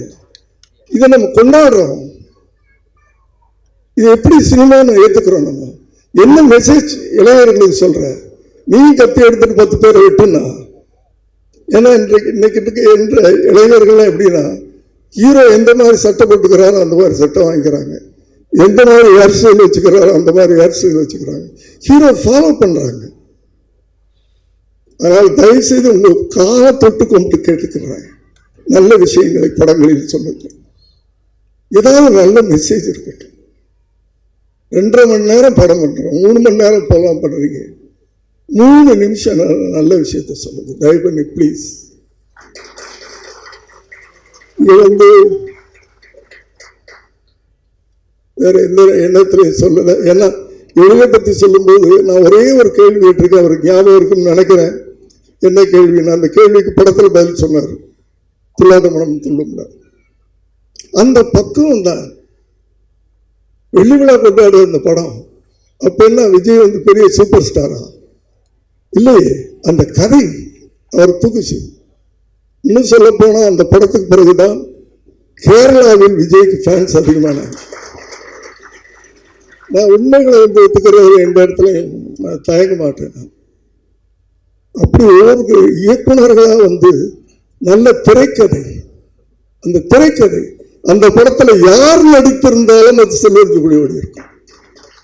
அடிச்சு சொல்லுவேன், இது மீடியா எப்படி எழுதினாலும் எனக்கு கவலை இல்லை, அவங்க அதுக்குன்னு ஒரு கதை சொல்லி எழுதுவாங்க. ஏன்னா அவங்களுக்கு அதுக்கு அப்படி ஒன்று எழுதினா தானே வியூஸ் கிடைக்கும். அதாவது கதை தான் நம்மளை வரும்னு சொல்றேன். இயக்குநர்கள் தான் ஒரு களிமண்ணை கூட ஒரு அழகான சிலையா மாற்றக்கூடிய சக்தி இயக்குநர்களுக்கு தான் அப்படின்றது மீண்டும் மீண்டும் நான் சொல்றேன்.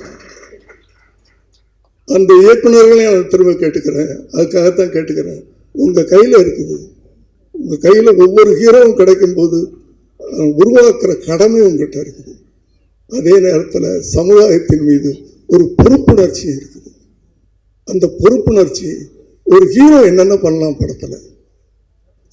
எம்ஜிஆருடைய தனி வாழ்க்கை யாருக்கும் தெரியாது. ஆனால் சினிமாவில் ஏதாவது ஒரு காட்சியில் அவர் தண்ணி அடிச்சு பார்த்துருக்கீங்களா? நான் சொல்றது திங்ஸ், தண்ணின்னா வேற ஒண்ணு. மதம் அருந்தி பார்த்துருக்கீங்களா ஒரு படத்துலையாவது? ஏன் அதை பண்ணல? அவரை ஃபாலோ பண்றதுக்கு கோடான கோடி தமிழர்கள் இருந்தாங்க, இளைஞர்கள் இருந்தாங்க. ஆகவே இதையெல்லாம் நீங்கள் எழுத்தாளர்கள், நீங்க தான் ஸ்கிரீன் பிளே பண்றீங்க, நீங்க தான் டைரக்ட் பண்றீங்க.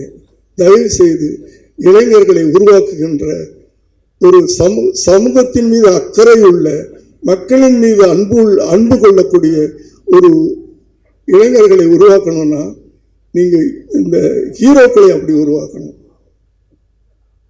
எங்கேயோ போயிட்டேன், சாரி. எழில் அவர்கள் இந்த படமும் துள்ளாத மொழி, ஏன்னா இடையில் நிறைய அவர் ஹியூமருக்கு வந்தார்.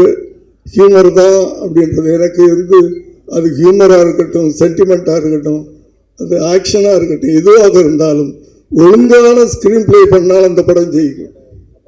காமெடி தான் ஜெயிக்கும், சென்டிமெண்ட் தான் ஜெயிக்கும், அதெல்லாம் எனக்கு தெரியாது. நீ அந்த 2.5 மணி நேரம் ஆடியன்ஸ் அங்கேயும் இங்கேயும் திரும்ப விடாமல் நீ ஸ்கிரீன் பிளே இருந்ததுனால் இன்னைக்கு எத்தனை படங்கள், சின்ன படங்கள் சமீபத்தில் அப்படி அதில் என்ன பெரிய ஸ்டார் இருந்தாங்களா? அதனால திரைக்கதை தான். இன்னைக்கு எதை நம்பி ஒரு படம் எடுக்கிறாரு? ஒரு பெரிய ஸ்டார் இல்லை இருந்தாலும் ஒரு நல்ல நடிகரை வச்சு படம் எடுக்கிறார். விமல் அவர்கள், சொல்ல மறந்துட்டேன், விமல் அவர்கள் ஆரம்ப கால படங்கள்லாம் நல்ல படங்கள் பண்ணிக்கிட்டு இருந்தார். இடையில அது சினிமா அப்படிதான் மேலே கீழே. சமயத்தில் ஓடிடியில் ஒரு படம் பார்த்தேன், விலங்கு வெப் சீரிஸ் பார்த்தேன். என்னடா இவ்வளவு பெரிய நடிகனை சினிமா விட்டு வச்சிருக்கேன், எப்படா அந்த நடிகனை விட்டாங்க? அவங்க இவ்வளவு இயற்கையா, இவ்வளவு சாதாரணமா ஒரு கதை எழுத்துட்டு போறாரு. இவ்வளோ பெரிய நடிகனை நானே ஏன்டா விட்டு வச்சேன் இத்தனை வருஷமா அப்படின்னு நான் ஃபீல் பண்ணேன். அப்படி ஒரு நல்ல நடிகனை வச்சு படம் பண்ணியிருக்கிறீங்க. நிச்சயமாக அந்த படம் உங்களுக்கும் சரி, அதில் சம்பந்தப்பட்ட அனைவருக்கும் சரி, ஒரு பெரிய வெற்றியை கொடுக்க வேண்டும் என்று எல்லாம் வல்ல இறைவனை வேண்டி விரும்பி கேட்டுக்கொள்கிறேன். நன்றி, வணக்கம். நல்லா பேசக்கூடிய பார்த்திபன் சாருக்கு சேஃப்டியாக ஒரு இடம் கொடுத்தீங்க. நான் அங்கே நின்று கொஞ்சம் கவர் பண்ணிக்கலாம் நினச்சா நீங்கள் சென்ட்ரல் டேக்கு வச்சு நீ கொஞ்சம் நடுக்கமாக இருக்குது பார்த்திபனை இருக்க வச்சு. வெள்ளி விழா கண்டிருக்கின்ற சகோதரர் எழிலுக்கு தமிழ்நாடு திரைப்பட இயக்குனர் சங்கத்தின் சார்பில் எங்களுடைய மனமார்ந்த நன்றிகளை, வாழ்த்துக்களை தெரிவிச்சு. எழில் உண்மையாக எழிலானவர், பேருக்கும் பொருத்தத்துக்கும் மிக சரியான நண்பர் எழில். அதாவது ஒரு பாட்டு ஞாபகத்து வரும், தங்கத்திலே ஒரு குறை இருந்தாலும் தரத்தில் குறைவதுண்டோ. அது மாதிரி எழில் தங்கமான ஒரு சகோதரன். எந்த பக்கம் உரசினாலும் தங்கம் தான் தெரியும். ஒரு குறையே இல்லாத ஒரு சகோதரன்னா எழில் தான். துல்லாத மனம் துள்ளும் பண்ணிட்டு ரொம்ப நாள் கொஞ்சம் சின்ன கேப்பில் எங்களோட இருந்தார். டைரக்டர்ஸ் யூனியனில் ஒரு பொருளாளராக இருந்தார். ஒரு நாள் ஒரு சின்ன கதை சொன்னார். சார் இது எப்படி இருக்குது சார்னு. சரி, எல்லாமே ரிட்டையர் ஸ்டேஜில் இருக்கும். நான் சொல்கிறது 2010 இருக்கும்னு நினைக்கிறேன். 2010 இல்லை 11 ரிட்டையர் ஸ்டேஜ் மாதிரி ஆகிடுச்சு இல்லையா. யூனியன் வந்துட்டாவே ரிட்டையர் மாதிரி ஆகிடும். அதனால் சரி சும்மா சொல்கிறாருன்னு நினச்சேன். எக்ஸ்ட்ராடினரியாக இருந்தது அந்த கதை. மனங்குத்தி பறவைன்னு நினைக்கிறேன். ரொம்ப அழகாக இருந்தது. எழில் ரொம்ப நல்லா இருக்கேன்னு. இல்லை சார், சின்னதாக நீங்கள் ஒரு நாள் வாங்க இமான்கிட்ட கூப்பிட்டு போய் ஒரு சின்ன ஒரு சாங் போட்டு காமிச்சார். நான் சொன்னேன், Ezhil this is the best film, உடனே நீங்கள் ஸ்டார்ட் பண்ணுங்கன்னு. எப்படின்னா துல்லாத மனம் துள்ளும் படம்லாம் நான் தீபாவளியோ துல்லாத மனம் துள்ளும் இது மாதிரி படம் பிரம்மாண்டமான படங்களை பார்த்துட்டு இது சொல்லி 45வது நாளில் அந்த படத்தோட ஃபர்ஸ்ட் காப்பி ரெடியாக இருக்குது சார், நீங்கள் பாருங்கன்னு சொன்னார். நான் அந்த படம் பார்க்கல. ஆனால் படம் ரிலீஸ் ஆகி நான் ஒரு வாரம் கழிச்சு தியேட்டருக்கு போகிறேன். மிகப்பெரிய வெற்றி அடைஞ்சிருக்கு. அப்போ நான் சொன்னேன், எழில் நீங்கள் கண்டினியூஸாக இதே ஜேர்னலில் நீங்கள் படத்தை ஸ்டார்ட் பண்ணுங்க அப்படின்னு. கண்டினியூஸாக எழில் அது போன்ற படங்களே பண்ணும்போது எனக்கு ஒரு சந்தோஷம்னா, நம்ம கூட இருக்கிற சக இயக்குனர்கள் மறுபடியும் வெற்றியை தொடும்போது நம்ம கூட சொல்லிக்கலாம் இல்லையா, நாங்களும் வெற்றியை நோக்கி வந்துக்கிட்டு இருக்கோம், இல்லை நாங்களும் மறுபடியும் படம் பண்ணுவோம் அப்படிங்கிற மாதிரியான ஒரு நம்பிக்கையை கொடுத்தவர் கூட எழில். எழில் சார் எப்படின்னா ஏதோ பார்த்திபன் சொன்ன மாதிரி ரொம்ப அமைதியாக, ரொம்ப அவர் வார்த்தையால் சொல்ல முடியாது. அவர் இருக்கிற இடமே தெரியாத இடமா இருக்கும். ஒரு தடவை ஒரு பார்த்திபன் சார் தெரு ஒரு சின்ன சிக்கல் வந்தது. பார்த்திபனால அவர் என் எதிரணியில் நிற்கிறார். ஆனாலும் கூட எதிரணியில சந்தர்ப்பவசத்தால் நிற்கிற ஒரு சூழ்நிலை வந்தால் கூட அந்த நட்புக்காக என்னெல்லாம் செய்ய முடியுமோ அவள் யார் எதிர்த்தாலும் யார் ஆதரித்தாலும் அதை பற்றி பெறும் அந்த உண்மைக்கு எடுத்துக்காட்டா அந்த உண்மையான மேடையில் உண்மையான மனிதனாக நிற்கும்போது எழிலை பார்க்கும்போது எனக்கு ரொம்ப சந்தோஷமாக இருந்தது. இன்றைக்கி இந்த மேடையில் நிற்கும்போது நான் கேட்டேன், அதுக்குள்ளே 25 வருஷம் ஆயிடுச்சா எழில்னு. பார்த்திபன் சொன்ன மாதிரி தான், பக்கத்தில் இருக்கிறவருக்கு நம்ம வயசு தெரியல, நம்ம குழந்தைங்களை பார்த்தா தான் நமக்கு வயசானது தெரியுது. அது மாதிரி வெள்ளி விழா படங்களை கொண்டாடலாம். வெள்ளி விழா ஆண்டு கொண்டாடும் போது அடடா எழில் இவ்வளோ வயசாகிடுச்சா, இவ்வளோ நாள் ஆயிடுச்சா அவங்களுக்குன்னு. ஆனால் அந்த படம் இப்போ எடுத்திருக்க படம் என்கிட்ட ஒரு சின்ன ஷோ காமிச்சார், சின்ன ஷோ ரீல் மாதிரி காமிச்சார். நிச்சயமாக இந்த படம் எல்லா ட்ரெண்டையும் மீறி ஒரு படமாக இருக்கும். அதில் ஏதாவது பாலிடிக்ஸ் இருக்கா, இல்லை காமெடி இருக்கா, இல்லை கதை இருக்கா, எதுவுமே சொல்ல முடியாத ஒரு ஜேர்னலில் அந்த படம் வந்தது. நான் கேட்டேன், எழில் சார் எப்படி எழில் இதை எப்படி யோசிச்ச நீ? ஒரு ஜேர்னர்லேருந்து இன்னொரு ஜேர்னர் போகிறது ரொம்ப கஷ்டமாக இருக்கும் இப்போ ஆனால் காமெடி மாதிரி இருக்கிற சின்ன ஒரு பாலிடிக்ஸை வச்சு அரசியலே காமெடியாக அதில் சித்தரித்து யார் மனசும் நோக்காம, அதாவது பார்க்கும்போது எல்லாம் சிரிப்பாங்க, ஆனால் அவங்கள தான் சொல்கிறேன்னு அவங்களுக்கு தெரியாது. அது மாதிரி அந்த படத்தில் எல்லாரையுமே சொல்கிற மாதிரி இருக்கு. அந்த சில நேரங்களில் பார்க்குறவங்க நம்ம ஒரு படம் பண்ணும்போது அரசியல்வாதிங்க கோவப்படுவாங்க, நீ என்ன தான் சொன்னியா இல்லை பண்ணியான்னு கோவப்படுவாங்க. இந்த படம் எப்படிங்க எழிலோட புத்தார்த்தம் என்னென்னா, அந்த படம் பார்க்கும்போது யாரை சொல்கிறோமோ அவங்களும் சேர்ந்து சிரிப்பாங்க. ஜனங்களுக்கு தெரியும் நீ இவங்கள தான் சொல்கிறான், ஆனால் சிரிக்கிறவங்களுக்கு தெரியாது தங்களாக தான் சொல்கிறான். அது ஒரு வகையான விமர்சனம். இந்த படம் நிச்சயமாக விமல் வாழ்க்கையில் இந்த படம் இன்னொரு மைல் ஸ்டோனாக இருக்கும். விமலுக்கு ஒரு மிகப்பெரிய லைஃபாக இருக்கும். பார்த்து சொன்ன மாதிரி இது ஒரு இன்ஃபினிட். அவர் எழிலோட வெற்றி பயணம் முடிவில்லாதது.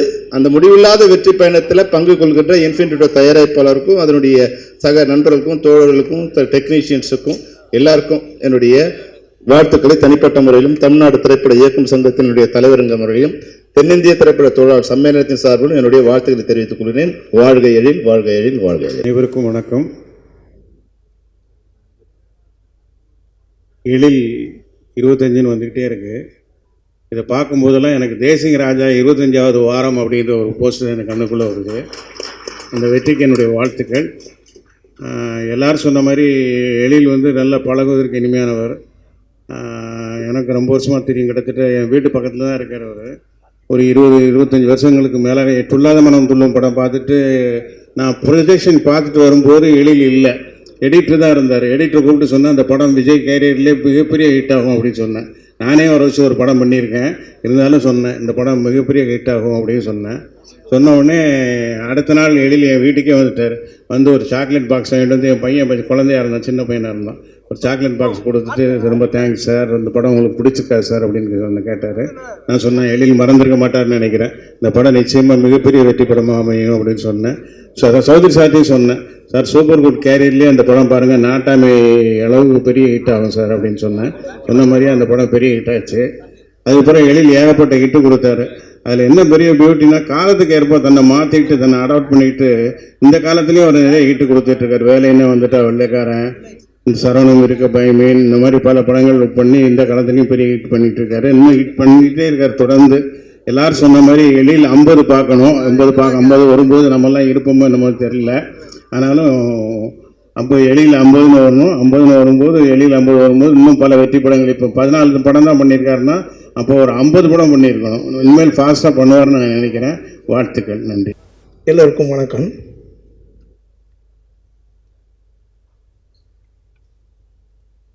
எழிலுடைய முதல் படத்தை நான் பண்ணியிருந்தேன்னா, முதல் படத்தை பண்ணி 25 வருஷம் கழித்து இப்போ 2வது படம் பண்ணிகிட்ருக்கேன்னு வந்திருக்கோம். நான் முதல் படம் பண்ணல, எழிலுக்கு 2வது படம் தான் பண்ணேன். அந்த படம் பூவெல்லாம் உன் வாசம், ஆஸ்கார் ரவிச்சந்திரன் அவர்களுடைய தயாரிப்பில் அந்த படம். அந்த படத்தின் மூலமாக எனக்கு கிடைத்தது அன்றைய ஒரு புது முக இயக்குனராக இருந்தவர் மட்டுமல்ல, ஒரு நல்ல நண்பரும் கூட.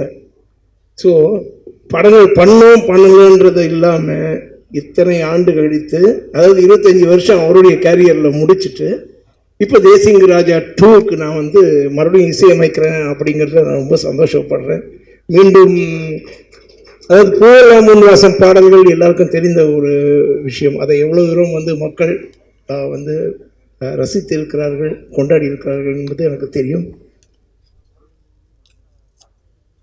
எனக்கு இந்த இடத்துல ஒரு சின்ன விஷயம் சொல்லணும். என்னென்னா, இந்த 25 எழில்ன்றது, அதாவது ஒரு இயக்குனராக இருக்கட்டும், ஒரு இசையமைப்பாளராக இருக்கட்டும், யாராக இருக்கட்டும், அவர் ஒரு படைப்பாளி இல்லையா? ஒரு படைப்பாளி. அப்போ அதுக்கு 25, 35 கணக்கு வராது. 85 வயசுக்கும் அவர் ஒரு ஹிட் படம் கொடுக்கணும். எந்த படைப்பாளியாக இருந்தாலும் அவங்க கொடுக்க முடியணும். So age is no bar for creation. So ஒரு என்ன சொல்கிறது, அந்த 25 தாண்டி வந்திருக்கக்கூடிய, அதாவது 25 இயர்ஸ், இட்ஸ் என்ன ஆல்மோஸ்ட் ஒரு குவார்ட்டர் ஆஃப் ஒரு லைஃப் டைம். அதை திரைப்படங்களில் இருந்து தான் நேசித்து தான் வளர்ந்த திரைப்படங்களில் வெற்றி படங்களாக கொடுத்து, அதுவும் எனக்கு தெரிஞ்சு அவர் பண்ணது எதுவுமே பெரும் பட்ஜெட்டில் எந்த படங்களும் பண்ணலை. அவர் பண்ணது எல்லாமே he has helped so many good producers come with good films, and he has given good films for the Tamil audience. தொடர்ந்து உங்களுடைய வெற்றி தொடர வேண்டும். இந்த படம் மாபெரும் வெற்றி அடைய வேண்டும். இதில் நடித்த அனைவருக்கும், I think Vimal, I am doing a second picture for Vimal, and I wish all the technicians, எல்லாருக்கும் என்னுடைய பாராட்டுக்கள். இந்த படம் வெற்றி அடைய உங்களுடைய எல்லாருடைய வாழ்த்துக்களும் தேவை. Thank you very much. ஆக்ட் பண்ணும்போது ப்ரிப்பேர் பண்ணி ஒரு 10 நாளாக 20 நாளாக பேசி நடிக்கையில் எப்போ ஆக்ட் பண்ணுவோம்னா, நைட்டு 3 மணிக்கு ஆக்ட் பண்ணுவோம். எல்லா விஐபியும் போயிடுவாங்க. ஆனால் டிவியில் பார்க்கும்போது நான் நடிக்கிற சிஎம் பார்த்து சிரிப்பார். அந்த மாதிரி எடிட் பண்ணியிருப்பாங்க. அது மாதிரி நிறைய மக்கள் பார்த்துட்டு வந்துட்டு எல்லாம் போயிட்டாங்க. இந்த எழில் சார் 25 அப்படிங்கிறது மிக சிறப்பான ஒரு விஷயம். அது எழில், அது எல்லோரும் சொன்ன மாதிரி L50, 75, 100 அந்த மாதிரி நிறையா வரணும். அது கண்டிப்பாக வரும். ஏன்னா அவரோட மனசு அப்படி அந்த மனசுக்காகவே கண்டிப்பாக வரும். அது படத்தில் நான் ஃபஸ்ட்டு அவர் அதாவது ஒரு 3 இன்சிடெண்ட்டு, அதாவது ஒரு 4 நாளைக்கு அப்புறம் துள்ளாத மனம் துள்ளும் ஷூட்டிங் நடக்க போகுது. 4 நாளுக்கு அப்புறம் அப்போ பயங்கரமான ஒரு நாள் ரெயின். அப்போ கிருஷ்ணமூர்த்தின்னு ஒரு மேனேஜர் இருந்தார், பாவம் அவர் இறந்துட்டார். அவர் வந்து என்னை ஒரு இடத்துக்கு அழைச்சி கூப்பிட்டாரு. அது அவர் ஒரு இடத்துக்கு கூப்பிட்டாரு. அந்த இடம் சொல்லிடலாம், அந்த இடத்துல கொஞ்சம் சாப்பிட்றதுக்காக போயிருந்தோம். அங்கே போயிருந்தையில் அப்படி உட்காந்து பேசிக்கிட்டு இருக்கையில் ஒருத்தர் மலையில் நனைஞ்சு ஓரமாக கர்ச்சீப்பில் துணி தொடச்சிக்கிட்டு அப்படி ஓரமாக நின்றுக்கிட்டு இருந்தார். அவர் சொன்னார், இவர்கிட்ட சேர்ந்துக்கிறியாடா அப்படின்னாரு. நான் ஃபஸ்ட் ஸ்டாண்டர்டுக்கு ட்ரை பண்ணிக்கிட்டு இருக்கேன், சுந்தர்சி சார்ட்டையோ பாலா சார்ட்டையோ ஒர்க் பண்ணுறதுக்கு முன்னாடி. அவர்கிட்ட சேர்ந்துக்கிறியான்னாரு கிருஷ்ணமூர்த்தி. யார் இவர் அப்படின்னு. இவர் தான் சூப்பர் குட்டில் படம் பண்ண போகிறாரு, விஜய் சார் தான் ஹீரோ, நீ சேர்ந்துக்க அப்படின்னாரு. அப்படியா, அங்கே உட்காந்துருக்காரு, அவர் யாரோடய பேசிக்கிட்டு இருக்கார், இப்போ வருவார் சொல்கிறேன் அப்படின்னாரு. நானும் பக்கத்தில் போய் வணக்கம் சார் அப்படின்னேன். அவரும் சரின்னு சொன்னார். கிருஷ்ணமூர்த்தி என்கிட்ட சொன்ன பேர் வந்து எழில் சார். அவர் கொஞ்ச நேரம் வந்துட்டு எனக்கு வேலை இருக்குது நான் கிளம்புறேன்ட்டு போனார். சரியாக ஃபேஸை பார்க்கல, போயிட்டார். அதுக்கடுத்து ஒரு நாள் அன்றைக்கி பூஜை, காலங்காத்தால கிளம்பி நேராக சூப்பர் குட்டுக்கு போனேன். போனோடனே அங்கே இதெல்லாம் சாமி கும்பிட்டு இருந்தாங்க. கிருஷ்ணமூர்த்திகிட்ட கேட்டேன், ஃபோனில் கேட்டேன். அவர் எழில் சார் எழில்னு சொன்னார். சரின்னு சொல்லிட்டு போனேன், பேரை மறந்துட்டேன். நேராக போய் எங்கள் சாமி கும்பிட்டு இருந்தாங்க, யார் டைரக்டர்னு தெரில. எழில் சார்ட்டே கேட்டேன், இங்கே கலீல்னு ஒருத்தர் இருக்கார், அவர் யாருன்னு கேட்டேன். கலீலா? யார் கலீல்? கலீல்னு ஒருத்தர் இருக்கார், அவரை கிருஷ்ணமூர்த்தி பார்க்க சொன்னார், அதான் கலீல் அப்படின்னு. கலீல்லாம் இங்கே யாரும் இல்லைப்பா அப்படின்னு. கலீலூர் ரகுமான்? அப்படிலாம் யாருமே இல்லை அப்படின்னாரு. சரின்னு சொல்லிட்டு அப்படியே வந்துட்டேன். வந்ததுக்கப்புறம் ஒரு 4 நாள் கழித்து தினத்தந்தியில் ஒரு பேரை ஃபோட்டோ பார்த்தேன். என்னடான்னு பார்த்தா இந்த ஆள்கிட்ட தான் நான் போய் கலீல்னு கேட்டேனா, எப்படி சேர்ப்பார் அப்படின்னு சொல்லிட்டு திருப்பி கிருஷ்ணமூர்த்திக்கு ஃபோன் பண்ணேன். ஏடா அந்த ஆள்கிட்டே போய் கலீல்னு கேட்டிருக்கே, உன்னை எவ்வளோ ப்ரில்லியன்ட்டுன்னு நினச்சி அவர் சேர்ப்பார், இல்லை பேசாமல் நம்ம அப்புறம் பார்த்துக்கலாம்டா அப்படின்னாவில். சரின்னு சொல்லி விட்டுட்டேன். இப்போ என்னென்னா எழில் சார் வந்து அதாவது பதறாத ஒரு மனுஷன், பதறவே மாட்டாப்புல. இந்த படத்துக்கு யார் ஹீரோ? அவரா? யாரும் சொன்னாங்க வடிவேல் சார் தான் முதல் ஹீரோ, பதறவே மாட்டாப்புல. இந்த படத்துக்கு யார் ஹீரோ? அவரா? பதறவே மாட்டாப்புல. வா வா வா வா வான்னு பதறாமல் ஒரு இயக்குனர் இருக்காருன்னா அது திரு எழில் சார் தான். அந்த பதறாத மனசுக்கு தான் அவர் விஜய் சாரே வந்து அந்த படத்தை பண்ணார். அதுக்கப்புறம் நாங்கள் மனங்குத்தி பறவை பண்ணோம். மனங்குத்தி பறவை பண்ணும்போது ஒரு நாள் வந்து ஷூட்டிங் வரும்போது அப்போ தான் அவர் சிவகார்த்திகேயன் சார் வந்து ஒரு ஹோண்டா சிட்டி வாங்கியிருந்தார். அந்த படம் 3 ஷூட்டிங்குக்கு அவரோட டிவி ப்ரோக்ராமெல்லாம் முடிச்சுட்டு அவர் வந்தார். நான் ஏதோ ஒரு ட்ரெயினோ பஸ்ஸோ மிஸ் பண்ணிட்டேன், நீங்கள் வேணால் ஹீரோ கூட வந்துடுங்க அப்படின்னாரு. நான் அவர் கூட காரில் ஏறி அங்கே போனோடனே மறுநாள் பார்த்தேன், ஒரு சாங்கெல்லாம் நடந்துச்சு. நான் சார்கிட்ட சொன்னேன், சார் நல்லா டான்ஸ் ஆடுறாப்புல, முந்தா நாள் டைலாக்லாம் நல்லா பேசுகிறாப்புல. அப்படியா, சரி சிங்கப்பிள்ளே, அப்போ நம்ம அவருக்கு ஒரு 2 லட்ச ரூபா கொடுத்து ஒரு அட்வான்ஸை கொடுத்துருவோம் சார் அப்படின்னு. கூடவே கொடுப்போம் போலே, இருங்க நம்ம கொடுத்துருவோம் அப்படின்னாரு. கொஞ்ச நாள் கழித்து ப்ரொடியூசர் அம்பேத் சார் வந்தார். அவர்கிட்டையும் சொன்னேன், நல்லா நடிக்கிறார் சார், ஒரு 2 லட்ச ரூபா கொடுத்து அட்வான்ஸை கொடுத்துருவோம் சார். கூடவே கொடுத்துருவோம்னாங்க. சரின்னு பார்த்துக்கிட்டே இருந்தேன். எழில் சாரோட ஃப்ரெண்டு ஒருத்தர் வந்தார். அவர்கிட்டையும் சொன்னேன், கூட ஒரு 2 லட்ச ரூபா கொடுத்துருங்க, நீங்கள் ப்ரொடியூசர் வேணால் கொடுங்க சார், நல்ல ஹீரோன்னே. அவரும் சரின்ட்டு போயிட்டார். அதுக்கப்புறம் ஒரு தடவை பார்ட்டியில் பார்த்தேன், ஒரு 5 வருஷம் கழிச்சு. அப்புறம் ஒரு டேபிளில் உட்காந்து சாப்பிட்டுக்கிட்டு இருந்தேன். தூரத்தில் ஒரு ஆள் 2 பேர் இருந்தாங்க. அவர் நேராக பக்கத்தில் வந்தார். வந்தவுடனே என் புத்தியை செருப்பு கலத்தையே அடிக்கணும் சார் அப்படின்னாரு. ஏங்க அப்படின்னு. நீங்கள் அவருக்கு 2 லட்ச ரூபா கொடுக்க சொன்னீங்களே சார், நான் கொடுக்கல, அதனால் பாருங்கள் சான்ஸே போச்சு சார் அப்படின்னாரு. சரி பரவாயில்லைங்க, யாருக்கு ஒட்டுமோ அவ்வளோதான் ஒட்டும், நீங்கள் பரவாயில்ல போங்க அப்படின்னாரு. அப்புறம் சொன்னார், கீழே கிடக்கிற ஒரு செருப்பு உங்கள் செருப்புன்னாரு. ஆமாம், அதை எடுத்து உங்கள் மண்டையில் அடிங்க சார்னாரு. ஏன் மண்டையில் எதுக்கே அடிக்க, உங்களுக்கு 2 லட்ச ரூபா இருக்கு இல்லையா, உங்கள்கிட்ட இருக்குல்ல, நீங்கள் கொடுத்துருக்க வேண்டியதானேன்னாரு. நான் அப்படியே கிளம்பிட்டேன் நான். அதனால் ஒரு இன்றைக்கி இருக்க சினிமாவில் வீட்டிலேருந்து கிளம்பி கார் எடுத்துகிட்டு ஏசியை போட்டு ஒரு வேலையை பார்த்துட்டு ஒரு 25 கிலோமீட்டர் போய் வேலையை பார்த்துட்டு திருப்பி அதே மாதிரி ஏசியை போட்டு வீட்டுக்கு வந்து அந்த இயக்குனராக வாழும்போதும் சரி, நடிகராக வாழும்போதும் அதுக்கு ஒரு மிகப்பெரிய கொடுப்பினை வேணும். அது எல்லாருக்கும் கிடைச்சிடாது, யாருக்குமே அது கிடைக்காது. அந்தளவுக்கு நம்மளை கடவுள் வச்சுருக்காரு அப்படின்னு சொல்லும்போது அதை கடவுளுக்கும் நன்றி சொல்லி, நம்ம செய்கிற தொழிலுக்கும் நன்றி சொல்லி நல்லா இருக்கணும் அப்படிங்கிறது தான் என்னோட எண்ணம். நான் ஒரு படம் ஆரம்பிக்கணும்னு சொல்லி காவேரி ஸ்ட்ரீட்டில் ஆஃபீஸ் போட்டிருந்தேன். ஆஃபீஸுக்கு போட்டிருக்கும்போது ஒருத்தர் வந்தார், ரைட்ரு. அவர் வந்த உடனே சின்ன பிள்ளை எப்படி இருக்க, இன்றைக்கி சீன் சொல்லிடு அப்படின்னு சொல்லி பேசையில் சார் வந்துட்டார், ஏசி போடு அப்படின்னு. அப்படியே பார்த்தாரு, இன்னும் ப்ரொடியூசர் சிக்கலையா அப்படின்னாரு. உங்களுக்கு எப்படி தெரியும் அப்படின்னு. ஆள் வந்தோடனே ஏசியை போட்டால் ப்ரொடியூசர் சிக்கலைன்னு அர்த்தம்ப்பா, ஏசி ஓடிக்கிட்டே இருந்துச்சுன்னா ப்ரொடியூசர் இருக்காருன்னு அர்த்தம் அப்படின்னாங்க. உண்மையிலே நான் சொல்கிறேன், எல்வி சார் ஆஃபீஸில் எப்பயுமே ஏசி ஓடிக்கிட்டே இருக்கணும், அதுதான் என்னோடய ஆசை. அவரோட நல்ல எண்ணத்துக்கு அவர் நல்லா இருக்கும். நிறைய பேர் சொன்னாங்க பண்ணுங்க பண்ணுங்க பண்ணுங்க, S LV sir, yes yes yes எஸ்ன்னாரு. என்கிட்டையும் சொன்னார் பண்ணுங்க பண்ணுங்க பண்ணுங்கன்னாரு. ஆனால் அவருக்கு வேணுங்கிறது மட்டும்தான் வச்சுட்டு மற்றதெல்லாம் எடுத்து வெட்டி ஒரு டப்பாவில் வச்சுருந்தார். வந்தால் சிங்கப்பள்ளி எடுத்துக்கங்கன்னு. ஸோ அவருக்கு வேணுங்கிறத தான் எடுப்பார். அவர் ஒரு நல்ல மனிதர். அந்த மனிதர் இன்னும் சினிமாவில் இன்னும் நிறையா படங்கள் பண்ணி நிறைய உதவி இயக்குநர்களுக்கு லைஃப் கொடுத்து நிறையா நடிகர் நடிகளை வாழ வைக்கணும். அவரும் சிறந்த அவர் ஃபேமிலியோட குடும்பத்தோடு ரொம்ப சந்தோஷமாக வாழணும் அப்படிங்கிறதான் என்னோட எண்ணம். வாழ்க எல்வி சார், வாழ்க எல்வி சார், வாழ்க எல்வி சார். முதல்ல நம்ம எழில் அவர்களுக்கு என்னுடைய ஒரு அன்பான ஒரு வேண்டுகோள் என்னென்னா, டைட்டில் போடும்போது ப்ரொடியூசர் பேர் இன்ஃபினிட்டி ரவிச்சந்திரன்னு போடுங்க ப்ளீஸ். ஏன்னா இந்த மாதிரி ஒரு அடைமொழி கிடைக்கிறதுங்கிறது ரொம்ப ஒரு முக்கியமான ஒரு விஷயம் சினிமாவை பொறுத்தளவில். ஸோ அந்த இன்ஃபினிட்டிங்கிறது என்றைக்குமே ஒரு முடிவில்லாமல் ஒரு நல்ல ஒரு உயரத்தை நோக்கி போயிட்டே இருக்கலாம். அதில் அடுத்ததாக விமல் அவர்களை நான் வாழ்த்த விரும்புகிறேன். எப்படின்னா, எப்படி கமல் சாரை இந்த சினிமா விடாதோ அந்த மாதிரி மிஸ்டர் விமல் உங்களையும் சினிமா விடாது.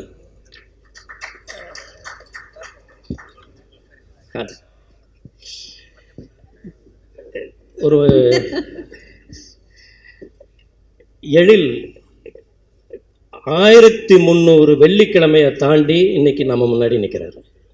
இந்த 1300 வெள்ளிக்கிழமைங்கிறது சாதாரணமான ஒரு விஷயம் கிடையாது. குறிப்பாக ஒரு டைரக்டர், ஒரு ஹீரோ, இவங்க எல்லாருக்குமே அந்த ஒவ்வொரு வெள்ளிக்கிழமையும் அவங்களுக்கு ஒரு செக் பாயிண்ட் மாதிரி. அவங்க படம் பண்ணுறாங்களோ பண்ணலையோ, பட் அந்த வெள்ளிக்கிழமை திடீர்னு ஒரு ஹீரோ எமர்ஜ் ஆவார், திடீர்னு ஒரு டைரக்டர் ஒரு எமர்ஜ் ஆவார். இதை தாண்டி நம்ம நிலச்சி நிற்கணும் இந்த ஃபீல்டில் அப்படின்னு சொன்னோம்னா அது ரொம்ப ரொம்ப ஒரு முக்கியமான விஷயம். இப்போ பொதுவாக இந்த மாதிரி விழாக்கெல்லாம் போகும்பொழுது முன் வரிசையில் நம்மளை உட்கார வைப்பாங்க. கொஞ்ச நேரத்தில் நம்ம 5வது வரிசையில் இருப்போம். நம்மளுக்கு முன்னாடி ஒரு 5 ரூபா போட்டுருவாங்க. அதுக்கப்புறம் அந்த 5 ரூபா போட்டாலும் எவ்ரி டைம் விழா அமைக்கிறவங்க என்ன பண்ணுவாங்கன்னா, அந்த உட்காந்துருக்கிறவங்கள சார் முன்னாடி உட்காருங்க, முன்னாடி உட்காருங்கன்னு சொல்லிட்டு முதல் வரிசைக்கு கொண்டு வருவாங்க. அந்த மாதிரி வெகு சில இயக்குநர்களுக்கு தான் இப்போ நம்ம செல்வமணி சார் இருக்கார், பேரரசு இருக்கார், எஸ்எஸ்சி சார் இருக்கிறாரு, உதயகுமார் சார் இருக்கிறாங்க. இவங்கள தான் அவங்க எந்த இடத்துல இருந்தாலும் வாங்க முன் வரிசைக்கு வாங்கன்னு கொண்டு உட்கார வைப்பாங்க. அந்தளவுக்கு அந்த லாஞ்சிவிட்டி ரொம்ப முக்கியம் சினிமாவில். அது எழில் அவர்களுக்கு கிடைச்சிருக்கு. நம்ம சூப்பர் ஸ்டார் சொன்ன மாதிரி ஒரு கதை வேணால் தோக்கலாம், ஆனால் டைரக்டர் தோக்க மாட்டாருன்னு சொன்னார். அது ஒரு அருமையான ஒரு வார்த்தை. எழில் அவர்களுக்கும் எல்லா டைரக்டர்களுக்கும் ஒரு சின்ன தேக்க நிலை வரும். அதை தாண்டி அடுத்த ஒரு மைலேஜ் கொண்டு போகிறதுங்கிறது ரொம்ப ரொம்ப முக்கியம். அந்த வகையில் என்னுடைய அருமை நண்பர் எழில் ரொம்ப அழகாக இந்த 25ங்கிறது சொல்லும்போது கூட நான் என்ன சொல்கிறேன்னா, நான் உதவி இயக்குநர்களுக்கு நான் எப்போவுமே சொல்கிறது, நீங்கள் எவ்வளோ நாள் வேணாலும் டைம் எடுத்துக்கோங்க டைரக்டர் ஆகிறதுக்கு. நீங்கள் எப்போ டைரக்டர் ஆகிறீங்களோ, நீங்கள் 35 வயசில் ஆகலாம், 40 வயசில் ஆகலாம், பட் அன்னையிலேருந்து தான் உங்களுக்கு ஒரு வயசு சினிமா ஏஜ் உங்களுக்கு செட் ஆகும். அந்த வகையில் 25 வயசு அப்படிங்கிறது அந்த 25 வருஷம்னு சொல்கிறது இந்த 25 வருஷம் இளமைன்னு தான் நம்ம எடுத்துக்க வேண்டியது இருக்குது. இந்த அதாவது ஒரு முதல் படம் பண்ணுறது 2000 காலகட்டத்தில் முதல் படம் பண்ணுறவங்களுக்கு ஒரு முக்கியமான வரம் ஒன்று எஸ் ஏ ராஜ்குமார் சார் அவர்கள் வந்து இசையமைக்கணும், இல்லைன்னா வித்யாசாகர் சார் வந்து இசையமைக்கணும். அது மாதிரி வந்து அந்த 2 வரமும் வந்து இவருக்கு வந்து எழிலுக்கு வந்து கிடச்சிது. அதுலேருந்து ஆரம்பித்தது இந்த 1300 வெள்ளிக்கிழமைன்னு நான் சொல்கிறது 1300 வாரம்னு வச்சுக்கிட்டோம்னா, அவர் பண்ண அந்த முதல் படம் துல்லாத மனமும் துள்ளும் வந்து 1300 வாரமாக ஓடிட்டு இருக்குன்னு தான் அர்த்தம். ஏன்னா அதுதான் வந்து என்றைக்குமே ஒரு படம் வந்து ஒரு இடத்துல தியேட்டரோடு நிற்க போகிறது கிடையாது. அதுக்கப்புறம் அதனுடைய லாஞ்சிவிட்டி வந்து இருந்துக்கிட்டே இருக்குது. அந்த வகையில் அவர் பண்ண எல்லா படங்களும் பல வாரங்களை கடந்து எல்லாருடைய மனதிலையும் ஓடிட்டு தான் இருக்குது அப்படிங்கிறத வந்து நான் தெரியப்படுத்திக்கிறேன். அவருக்கு என்னுடைய வாழ்த்துக்கள், மொத்த குழுவுக்கும் என்னுடைய வாழ்த்துக்களை நான் தெரிவிச்சுக்கிறேன். Thank you Charan sir. அண்டு ரொம்ப ரொம்ப முக்கியமாக தொகுப்பாளினிக்கு வந்து நன்றி. தமிழை வந்து ரொம்ப அழகாக உச்சரித்து தெளிவாக பேசுகிறாங்க, அதற்கு ஒரு நன்றி. நன்றி. அனைவருக்கும் வணக்கம் சார். எல்லாம் பேசி முடிச்சதுக்கப்புறம் கடைசியாக கூப்பிட்டு விட்டு என்ன பேசுறதுன்னு ஒன்றுமே இல்லையே சார். எழில் ஃபோன் பண்ணி 25 வருஷம் ஆகிப்போச்சுப்பா சினிமாவுக்கு வந்து அதுக்காக ஒரு விழா எடுக்கிறோம் ஆப்பான்னா. என்னப்பா அதுக்குள்ள 25 வருஷம் ஆகிப்போச்சா? ஏன்னா நானும் எழிலும் அசிஸ்டன்ட் டைரக்டராகவே பழக்கம், அவர் டைரக்டராக 25 வருஷம் ஆகிப்போச்சு. ஒரு இயக்குனர் படம் பண்ண போகிறாருன்னு சொல்லிட்டு நானும் எழிலும் அசிஸ்டன்ட் டைரக்டராக தேனாமட்டை பக்கம் அந்த ஆஃபீஸ்னால் ஒரு ஒன்று கொடுத்தன வீட்டில் தான் சார் அந்த ஆஃபீஸ் இல்லை வீடு. அவங்க வீட்டில் தான் டிஸ்கஷன் நடக்குது. அப்படி போய் 2 பேரும் அப்போ பழக்கம். அந்த டைரக்டர் இன்னும் டைரக்டர் ஆகலை, நானும் எழிலும் டைரக்டர் ஆகிட்டோம். பிரதேஷ் அவரும் சீக்கிரம் டைரக்டர் ஆகிடணும். எழில் எப்போ படம்னு கேட்பேன், நான் யாருப்பா ப்ரொடியூசருன்னு கேட்பேன். என் ஃப்ரெண்ட்ஸ் தான்ப்பா ப்ரொடியூசர் அப்போ.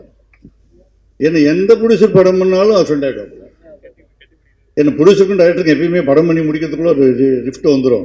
ஆனால் எழிலுக்கு மட்டும் அப்படி இல்லை, எப்பயுமே படம் பண்ணுற எல்லா ப்ரொடியூசர்ட்டையுமே ஃப்ரெண்டாகவே இருக்கிறாப்லையா. அதனால் எப்போ கேட்டாலும் என் ஃப்ரெண்ட்ஸ் தான்ப்பா ப்ரொடியூசர், ஃப்ரெண்ட்ஸ் தான் ப்ரொடியூசர்னு சொல்லிட்டு இருக்காப்புல. ஸோ இந்த ப்ரொடியூசரும் நல்ல ஃப்ரெண்டுன்னு நினைக்கிறேன். எழில் இன்னும் நிறைய நல்ல படங்கள் பண்ணணும். இந்த தேசிங் ராஜா 2 பெரிய வெற்றி அடையணும். அந்த சக்ஸஸ் மீட்டிங்கில் நம்ம கலந்துக்கணும்.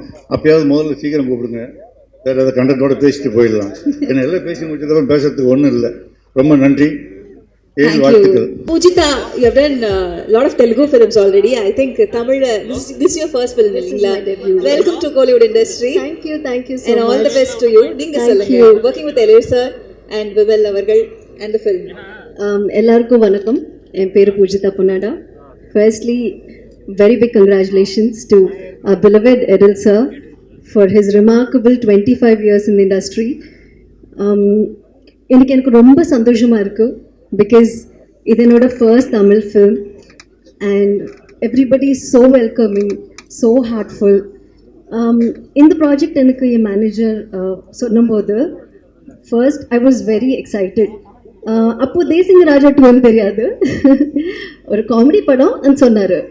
காமெடி படம்னாலே யூனிவர்சல் ஆடியன்ஸ் எல்லாருக்கும் பிடிச்ச ஒரு ஜானர் காமெடி. ஸோ நான் சொன்னேன் ஓகே ஸ்டோரி கேட்கலாமான்னு. அதுக்கப்புறம் ஐ மெட் எரில் சார் அண்ட் எனக்கு ப்ரீஃபாக ஸ்டோரி சொன்னார். And then he told me it is Desingh Raja 2. I was so excited, so happy. ஏன்னா தேசிங் ராஜா இவ்வளோ பெரிய ஹிட்டுன்னு எனக்கு தெரியும். அண்ட் ஸோ அதுக்கப்புறம் நான் என்னோடய ஃப்ரெண்ட்ஸ்க்கு சொன்னேன் அண்ட் சில பேர் லைக் தமிழ் பீப்புளுக்கு சொன்னேன். அண்ட் பூஜா செரிமனியோட வீடியோ நான் ஷேர் பண்ணேன். And so many people, my inbox, my Instagram was filled with messages and DMs. எவ்வளோ பாசிட்டிவ் டாக், எவ்வளோ பாசிட்டிவ் மெசேஜஸ். எனக்கு ஆக்சுவலி அப்போ தான் தெரிஞ்சது how much people love Errol sir and his movies, and I am very, very lucky, very privileged to be working with such a wonderful, experienced and very senior team of technicians, artists, everybody. Thank you so much for the opportunity, and congratulations to the whole team of Desing Raja 2. I think we are going to bring an amazing film in front of all of you, and thank you so much. Thank you Pujita. And Harshita, over to Harshita. Yes, Ingula ellarkum vanakkam. So firstly, Elsa, congratulations on reaching the 25-year mark in the industry. Also idu enoda model film and நான் ரொம்ப பெருமைப்படுறேன். எதுக்குன்னா I'm part of Elsa film in a very significant role.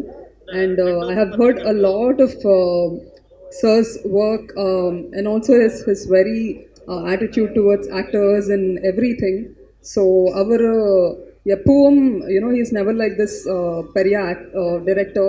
He's been very very sweet, and also producer sir Ravi sir பத்தி கண்டிப்பாக பேசணும். எதுக்குன்னா he's like a father figure to me, and he's been very very supportive, and also I must definitely thank these two people for this wonderful launch. Either way, better launch I cannot expect or ask. So be it Jana, Bala sir, Vimal sir, ellarum, they've been very very supportive and nice to me. So ellarkum nandri. Thank you. Thank you, Harshita. Over to Juhi. Hi all. Ellarkum vanakkam. This is my first Tamil movie. Thank you so much, sir, for giving me this opportunity. I'm so happy and excited to work with you. Thank you. எழில் சாரோட 25வது ஆண்டு கலை பயணத்தில் எங்களை மாதிரி ஒவ்வொரு நடிகர்களையும், அதாவது கேமராவுக்கு பின்னாடி இருக்கிற டெக்னீஷியன்களாக இருக்கட்டும், கேமராவுக்கு முன்னாடி இருக்கிற நடிகர்களாக இருக்கட்டும், தொடர்ந்து அவருடைய நிறைய படங்களில் அவங்க பயணிப்பாங்க. அதுக்கு காரணம் அவருடைய அந்த அன்பு, எல்லாரையும் குடும்பமாக பாவிக்கிற ஒரு நல்ல சுபாவம். எழில் சாரை பற்றி சொல்லணுன்னா ஒரு குட்டி ஸ்டோரி சொல்லணும். கடவுள் இந்த உலகத்தை படைச்ச அன்னைக்கு யாருக்குமே கலர் கொடுக்கலையாம், எல்லாரையும் வெள்ளை நிறமாக படைச்சாராம். மறுநாள் அவர் என்ன பண்ணாரா, சரி எல்லாருக்கும் கலர் கொடுக்கலாம் அப்படின்னு சொல்லி முதல்ல கடல் வாழ் உயிரினங்கள்லாம் வாங்க அப்படின்னு சொன்னாங்க. மீன்கள்லாம் வந்துச்சான், அதுங்களுக்கான கலர் எல்லாம் கொடுத்தாராம். ரெண்டாவது விலங்குகள்லாம் வந்துச்சான், அவங்கவுங்களுக்கு என்னென்ன கலர் வேணுமோ அதெல்லாம் கொடுத்தாங்களாம். மூணாவதா பறவைகள் வந்துச்சான், பறவைகளுக்கும் என்னென்ன கலர் வேணுமோ எல்லா வண்ணமும் கொடுத்துட்டு இருந்தாராம். ஒரே ஒரு பறவை மட்டும் ரொம்ப தூரத்துல இருந்து பறந்து வந்துகிட்டே இருந்துச்சான். நிறைய கிளைமேட் சேஞ்சஸ், சாப்பிடல, உறவுகளை பிரிஞ்சு இருந்துச்சு, ஆனாலும் எனக்கான வண்ணத்தை நான் வாங்கியே தருவேன் அப்படின்னு வந்துகிட்டே இருந்துச்சான். வந்து இருக்கும்போது கடவுள்கிட்ட இருந்த பெயிண்ட் டப்பால எல்லா பெயிண்ட்டும் காலி ஆயிடுச்சான். ஒரே ஒரு சொட்டு மட்டும் பெயிண்ட் இருந்தது. பரவாயில்ல கடவுளே, எனக்கான வண்ணத்தை கொடுங்க அப்படின்னு சொல்லும்போது அத்தனை பெயிண்ட் டப்பால இருந்து ஒரு சொட்டா அப்படியே கடவுள் தெளிச்சு விடும் போது எல்லா வண்ணமும் சேர்ந்து ஒரு பஞ்சவர்ண கிளியா, கிளிகளுக்கே ராஜாவான்னு நினைச்சான்.